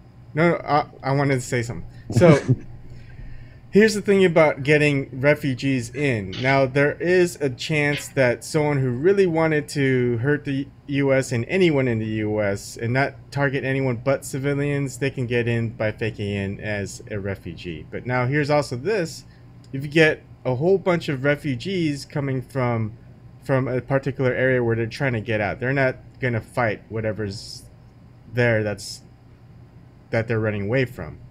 And if they when they get in from a certain country, depending on how accepting they are, they're not going to want it ruined. So they can police themselves to an extent. For example, if all it takes is one bad person to do something and then all the refugees get kicked out, I think all the refugees are going to want to make sure that that person or group of people don't do it, because that will affect them. And one of the things that I love about a certain story, one of my favorite books is called The Lions of Al Rasan. And it's kind of like a historical fiction on El Cid. Now, one of the great things that I liked is this captain Rodrigo. He's kind of enemies with another like high baron, whatever, and because they're in a war with like other countries, the king has to make amends.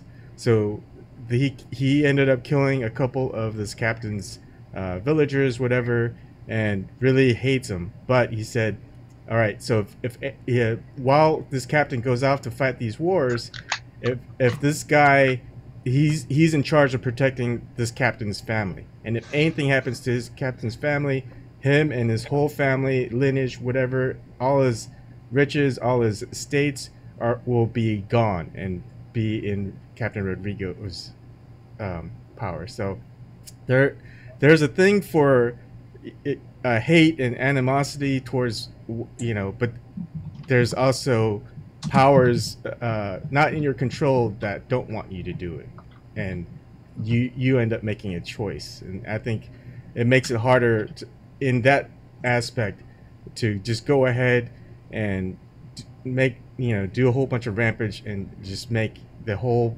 idea of refugees for everyone else not good. I mean, you're just doing a lot more harm than you are good.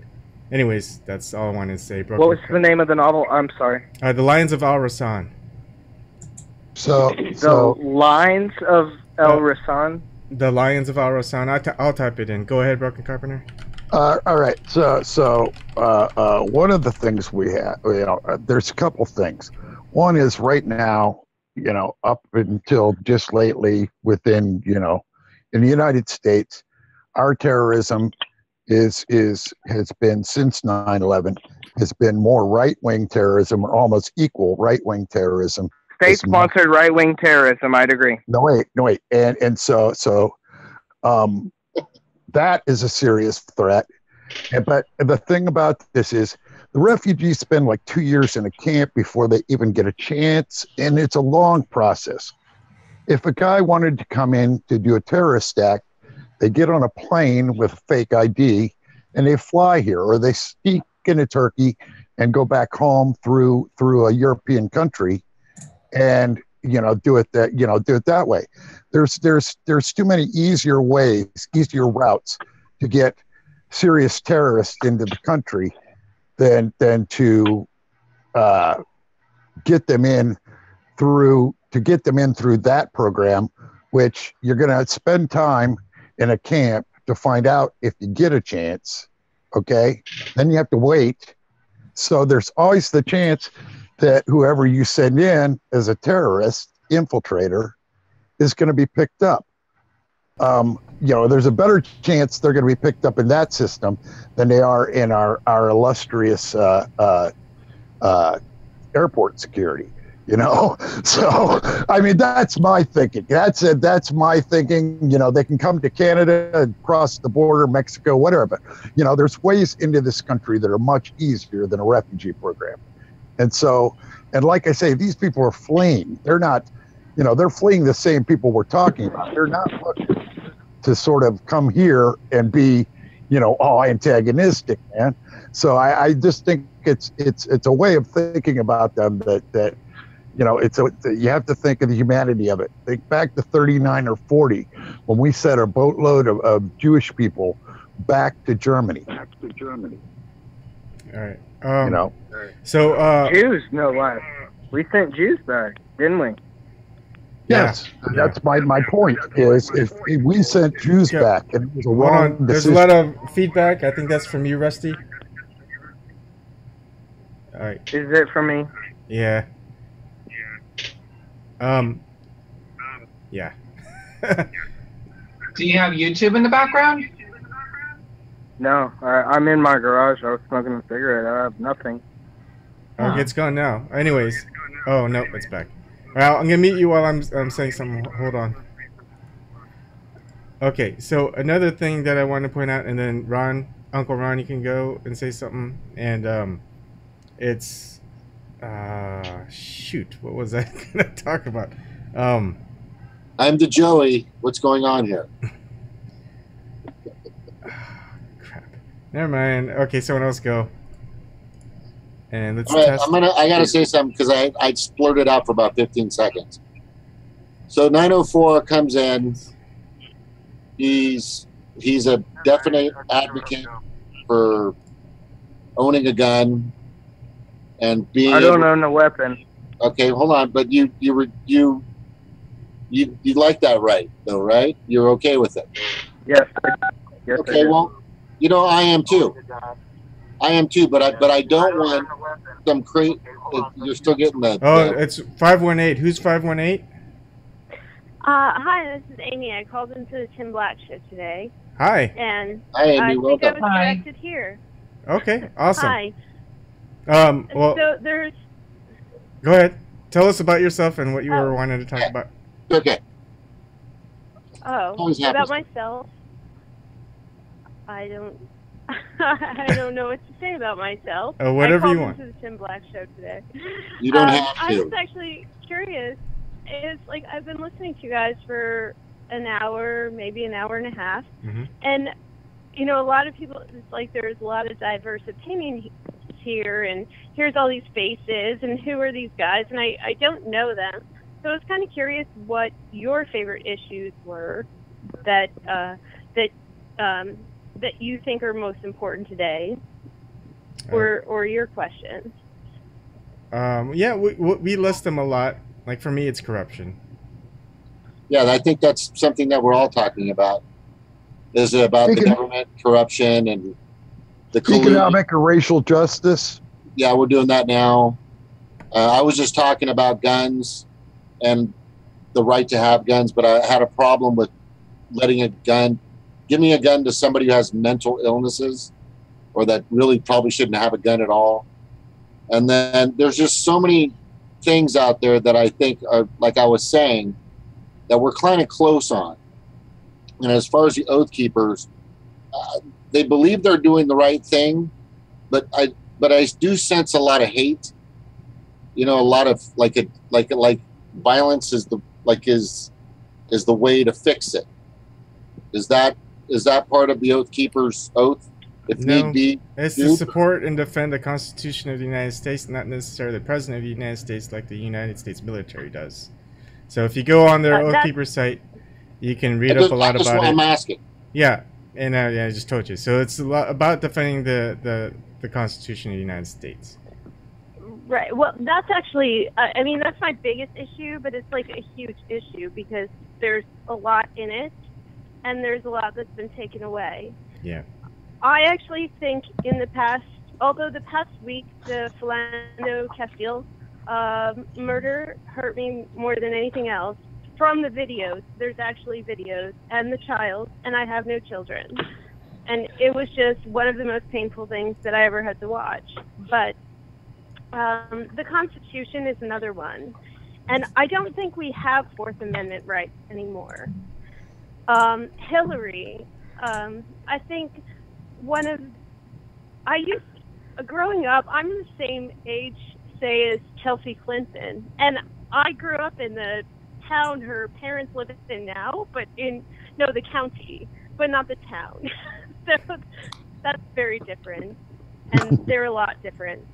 Also, it's a very different point of view, I think, and I don't think we have much of a constitution anymore. The Fourth Amendment, I think, has basically gone to hell after with Edward Snowden's revelations of what was actually true. And I find that very, very troubling. So do we all. That I find extremely troubling. And the way it's portrayed. From a Fourth Amendment. So I don't think we have that right anymore. Yeah. Actually. And people should talk about how that right doesn't exist anymore. For anyone, probably especially black people. So... And I would add it. I would add in the Fifth Amendment with that, because the Fifth Amendment, when you have no Fourth Amendment rights, you have no right. Then you have no right against self-incrimination, because if you're just like writing things, and the police can or the CIA can see what you're looking at, or the NSA, then you would no longer have a Fifth Amendment right. All right, Stevie, you were gonna say some. Oh, by the way, welcome, Amy, and please hang around with us more if you. I know I'm not moderating, but I think James was still trying to say something. Okay, James, and then Stevie. Okay, so what I was getting to is probably where I was at. It's really simple. I think we're all in agreement that the structure of this country foundationally is just falling off the flat earth, and it's really sad. And these people, they're looking for answers. We're looking for answers. The guidance is terrible. It's just getting really bad, and we've got to start doing something about it. And I've always thought that a third party would make a big difference. That's just me. All right, awesome, Stevie. Yeah, I've noticed since I've started paying attention to politics, it's just like they put a big asterisk on our rights or on the Constitution. It's just, well, except for basically the Second Amendment. It's just like, you have the right to free speech, but you have the right to, a speedy trial, except, and it's just like, there isn't a but or an asterisk there, with a little footnote. These are our rights, and they have taken them and completely just extinguished them. I mean, what rights do we have left? I mean, we have the right to free speech as long as we're not offensive. I mean, what is that? It's an insane world that we're living in today. Absolutely. All right, go ahead. The other. Oh, go ahead. The thing about the free speech. Go ahead. Sorry. Amy. No, go ahead. Oh, about free speech, I think was really interesting because I do despise Ann Coulter from my whole inside. But after 15 years, I actually agreed with her on all things. And I was like, wow, this is a really bad world that I have to agree with her on anything. And that was very, very, I think it was a moment for me that anyway was very interesting. But what I didn't expect in my lifetime was the fact that Hillary Clinton would actually be... You kind of broke up there. Can you repeat that after Hillary Clinton? Or after Chelsea? One of the Clintons. Your feed kind of broke up. Hello? Like that. Hello? You're kind of breaking up. I'm sorry, I'm in a New York City apartment. I can't do anything about that. Okay. I have Verizon. What do I do? It was something about Hillary. I think after she lost the election, she wanted to regulate fake news. I think this was an issue that no one spoke about. Yeah, we're just glad she didn't win. Yes, after she didn't win, she wanted the government to regulate our speech. That is Yeah. that is not a proponent for free speech or the Constitution. Yeah. So I just thought hypocrisy is too rampant. It's too used. Some use it more eloquently and nuanced than others. She was one of those people, but it's just horrendous, and nobody covers it. All right. I know the hard bastard usually does a pretty good job. He is yeah. pretty vigilant on covering who's attacking free speech. Like I don't like agree with all the stuff that he says, but like he is very good. Very good on at breaking covering that. down. Who, Kalinsky? No, the hard bastard. The hard bastard. Yeah. Okay. Kalinsky does a good job too. He would defend Ann Coulter. Yeah, I kind of liked Kalinsky. I kind of dropped off a little bit because it's just for me. We'll go into that another time. All right, go ahead, Broken Carpenter and Ariel. I was just going to say the thing about it is, our Constitution is set up with laws. You know, to follow the Constitution is to follow the Constitution. So you have to follow the rule of law. So taking up arms isn't something. You always lose. No matter what happens against the U.S. government, you always lose. We lost in Kent, Ohio. We lost in West Virginia. We lost in Utah, in the mines in Utah. You know, the government always has the power and the money that they can spend in limited supplies. And so I'm against, that's why I'm for peaceful protest, because I don't want the police to have an excuse. You know, that's my thing. I'm at a crossroads with that statement, but Ariel, you were going to say something? You had your hand raised. Oh, I was just talking in relation, just a few comments on the free speech thing. Is how I remember, of course, when George W. Bush was running, and that's when they started calling it free speech zones. You could say what you wanted as long as you stayed behind the fence, right? And I mean, free speech has always been under attack. It's not anything new. Carpenter, you might know this story. It's from I heard it from Utah Phillips about the IWW back in the old days during the beginnings of the labor movement, and they tried to keep speaking on the street illegal for anybody except the Salvation Army, right? People think the Salvation Army is this wonderful little group and they put the coin in the bucket at Christmas, but boy, you want to talk about some people that tried to crush unions and free speech and all that. They sure did it. I'll get the details of that story sometime and relate it in better detail to you guys, but yeah, just wanted to mention that. All right. I don't think we're going to have anything goes after this, because this After Hours was pretty good. It was a good one. Yeah, I like it. Yeah. Very good. Yeah, it was.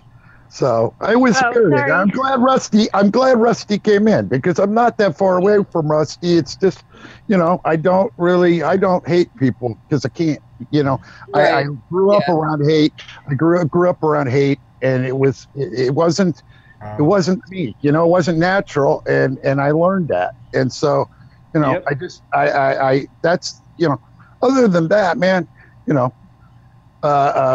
spirited debate is where it's at. Sure. Yeah, I agree. Is this showing up? I can't tell if it's working or not. Lucas, It is. can you stop your screen sharing, please? Okay. Thank you. At least just leave it Could up for I like ask 3-5 one thing? seconds. Yeah, go ahead. Well, I didn't know if it was working or not. Oh, okay. I was wondering. People have said that you guys have a lot of different points of view, and everybody does.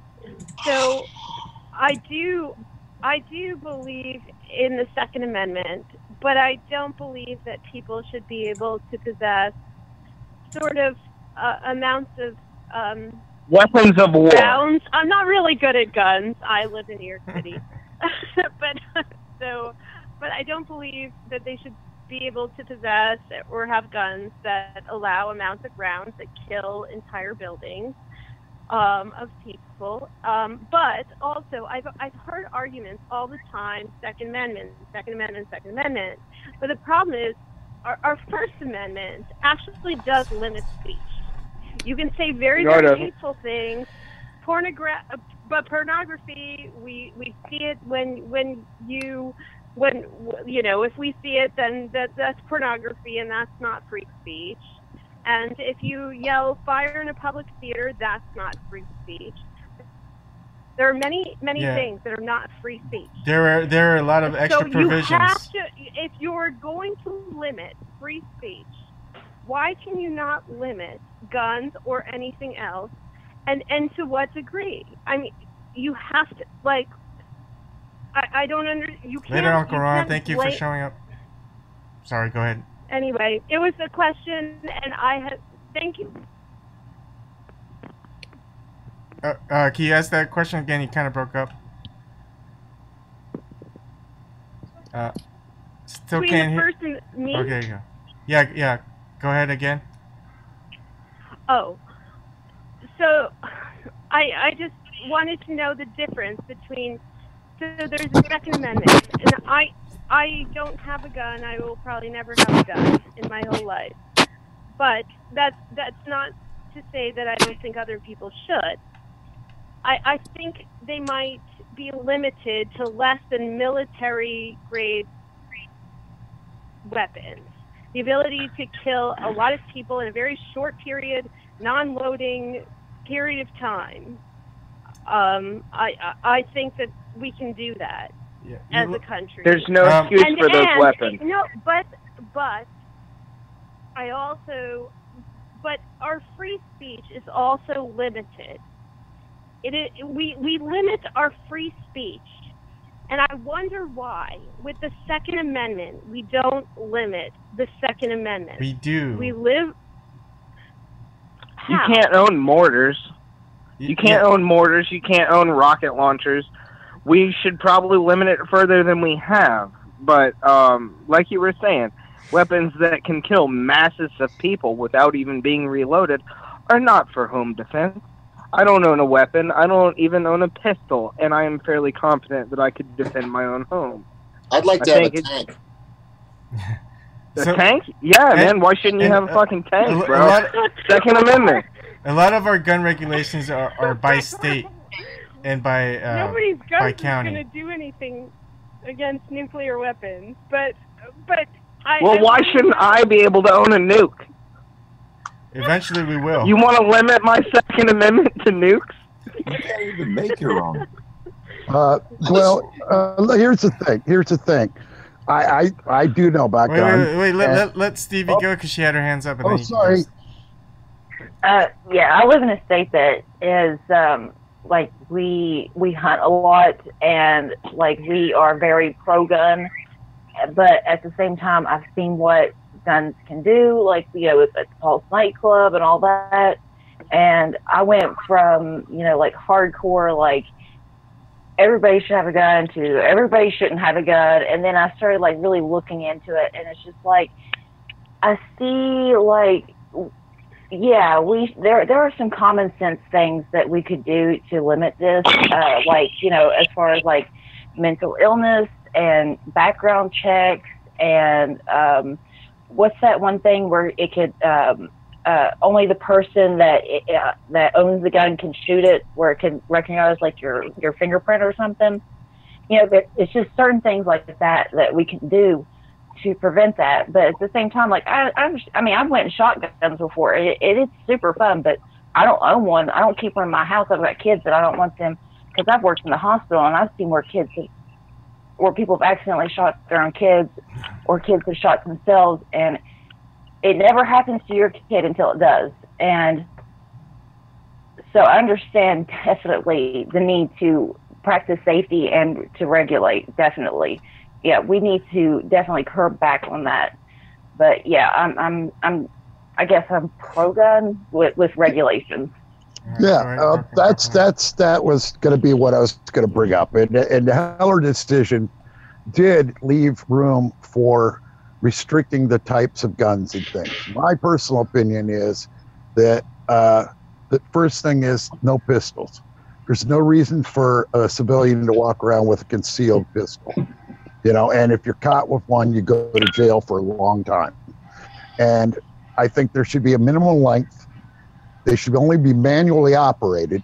You can have a 50-round clip. I don't care, but it's got to be manually operated. And clip size, I'm not, or magazine size, I'm not so, I don't really, it matters if it's a semi-automatic.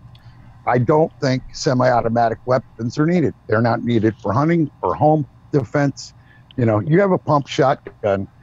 A pump 12-gauge shotgun is the best home protection thing you can have, because the shotgun is easy to fire, easy to re-rack, easy. It makes a hellacious sound in the dark, and it blows big holes in things. So, I mean, the thing about it is, the idea, I'm just going to finish up here. The idea that would cut down, I mean, because basically hunting and target practice and things like that are what you need. You don't need a semi-automatic. You just don't. To me, it's variable. I'm pretty pro Second Amendment, and you wouldn't think it. But I mean, a lot of hand-to-hand combat experience, stick and knife fighting experience, gun shooting. I own a pistol. That's the only one I own. In my state of Massachusetts, you can't really have rounds. I think more than 8 rounds per gosh, I can't remember. Magazine. Well, you don't call it mag, actually. You call it why can I can't remember. But anyways, the shotgun argument. Yeah, I mean, the thing is, the shotgun would depend on if you're not using a slug or using a slug. Sometimes you don't want a widespread. But the thing is, the gun is in part of what you see and what you think is going to be what you can and can't handle. For example, if there's an issue with just one person coming up, like throwing rocks through the window, right? I'm gonna assess the situation, and then and if I see a guy with a knife, I'll probably be okay with that. I won't get my gun. If I see a guy, like 2-3 guys coming in and 2 have shotguns, I'm gonna get my gun. All right, I'm not gonna rely on my any knife skills or stick skills against just 2 guys with a shotgun. So I think everyone has the right to defend themselves. Everyone has the right to arm themselves. The thing is, people who don't have guns, the people who don't follow the law aren't gonna aren't gonna say, hey, I'm not gonna have guns because the law says it, but I'm gonna break the law. Australia did it. You can weed out certain types of weapons. And they still had some issues with crime, a lot of crime, because a lot of them knew that homes weren't going to be armed, so they just go in with a gun. It doesn't even matter if it was real or not. Our biggest problem is people. When I think it's the third highest, the highest reason for death amongst infants or young people is gunfire. When our children I don't think that there's a statistic that says that. Yes, you get more deaths on infant death syndrome than you get from kids dying with guns. I want to see that source. I'd have to look. I'd really have to look, Ivan. I just read it. It's like it is. It's like the third reason why young people are killed. Are you sure it's not for old men over 40? Because that one sounds more accurate. No. I'm talking about the number. I'm talking about accidental deaths of children. That's what I'm talking about. It's a very high rate in the United States. I totally support. I own guns. So this is the thing, man. I think I support the idea of owning a gun. I just don't think you should walk around with a pistol. And I think that, like I say, if you get caught with a pistol, you go to jail for life or something. I mean, Jamaica did that, and they still had weapons, and you're still going to have people with weapons. But that's why we have cops. We're cops that kill unarmed people. So no, that's not. That's terrible too. But I mean, have people? I mean, clearly, I'm not good to analyze gun use or what should be prohibited or not. I mean, I'm not the person to make that judgment. But as a citizen, you should voice your free speech rights. Oh, right. Well, but somebody who is, who uses them, who knows the different things, what they're used for, generally speaking, and I actually heard some point of views right now about that. And the only other two things, there's more than that bother me, and I think that are under attack of the Constitution today are property rights. Kilo versus New London in 2005, the Supreme Court came down, but also where they can just take your property for corporate use, which is happening to a lot of people in America. You mean eminent domain? Government using eminent domain exactly. to sell? Yes, that is supposed to be protected under the property clause in the Constitution, Not in the just Fifth Amendment. Eminent domain. But yes, Cops are making stops and seizing people's car without finding any crime. They ask to search, and if they say yes. No, eminent domain is typically. Sorry, go ahead. You're breaking up again. It's about There you land, go. eminent domain. Yep. And that's one we haven't even talked about, and that's a big issue too. But, well, okay, so I'm going to give you that one, and the other one that bothers me today is the clause. I forget which is the one against cruel and unusual punishment. Probably also the Fifth Amendment, possibly maybe the Eighth Amendment, but is about the fact that they're using experimental drugs to kill people. People on death row? Yeah. Yes, because European people won't even sell us drugs to do what we do. So we just make them up, and then we basically torture them. Sorry, kind of breaking up again. Oh, wow. Welcome to New York City. Yeah. Oh, I just wanted to chime in, in response to you, Iban. Me and my sister, we grew up in a house that we always had guns. I wouldn't say an excessive amount by any means, but we did have a few. It was never an issue. It was never anything that we felt afraid of. My parents were very smart about it. They always kept the bullets, in a different place than the guns, and they were never left loaded. And me and my sister, I guess maybe we just never had the predilection to go playing with them either. But, I have a small .22. I keep it around because I'm the same as you. If somebody comes in my door or is trying to break in my house, you better believe I'm going to take a shot at them. I'm not going to sit around and wait to see what they do. And the fact of the matter is, if anybody was in trouble who didn't have a gun, guess what the first thing you do is? You would call a cop. Why? Because they come and bring a gun.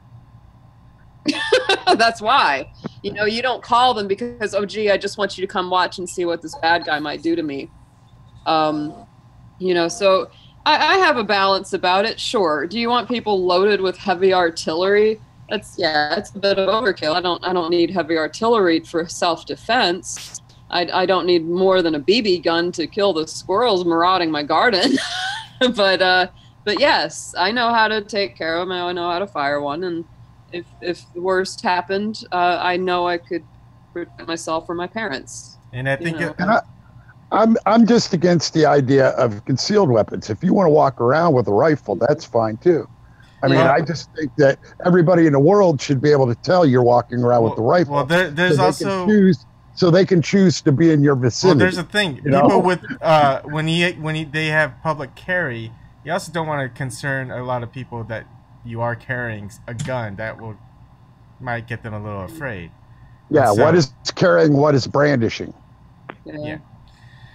Part of my background is from the Scottish. They never left home without at least 5 blades on their person in the old days. I mean, I'm serious. Someone with one. I don't carry a gun. I just carry a pocket knife, and I feel like that's good enough for me. Someone with 1 5-inch knife can do a lot more damage in crowded situations than one person That's with very a true. pistol. Very true.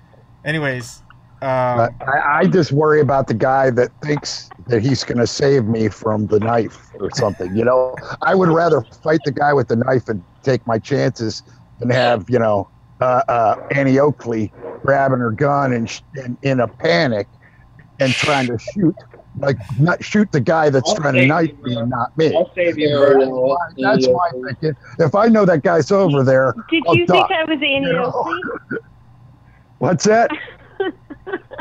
You thought I was got Annie Oakley on my wall. I got Annie Oakley on my wall, just like I have Mae West up on my wall. You know, Mae West was a dragon. Of course she was. She was. Oh Okay. yeah, Leo dragon. I'm sorry, Ebon. So we're hitting the 3-hour, I think, 5-minute mark. I think we'll call it a night. I mean, we do this. Triggered. Sorry. So for those that Hey, don't, Eric. Haven't been hearing much from you tonight. yeah, I've just been listening. yeah. I gotta go clean my gun. Yeah, Dominic, you need to chime in more. Well, thanks for covering more of the Constitution than the mainstream media did in like 2 years. So, well Yeah. done. Thank you. Well, welcome anytime. We try to do this every weekday at weeknight after Tim's show, and also a weekend one on Saturday night. Hopefully for more anything goes. It's just lighter topics. We don't really want to get too triggered. Triggered. Oh, so triggered. So, all right. I Well, have no guns. Even So though I it's don't know science how. fiction Saturday. Wait, Ariel, you made a sign for the you made a triggered sign. Oh, absolutely. Oh, James did a composite. Pull the triggered. and and so Joanne Leon does a podcast, and it looks pretty interesting. So make sure you check it out. And she also has a Patreon. All right, guys. All right. Good night, everybody. Bye, everybody. Thanks again, everybody. Thank you, That was everybody in chat. great. Bye. Bye, 904. You guys take care.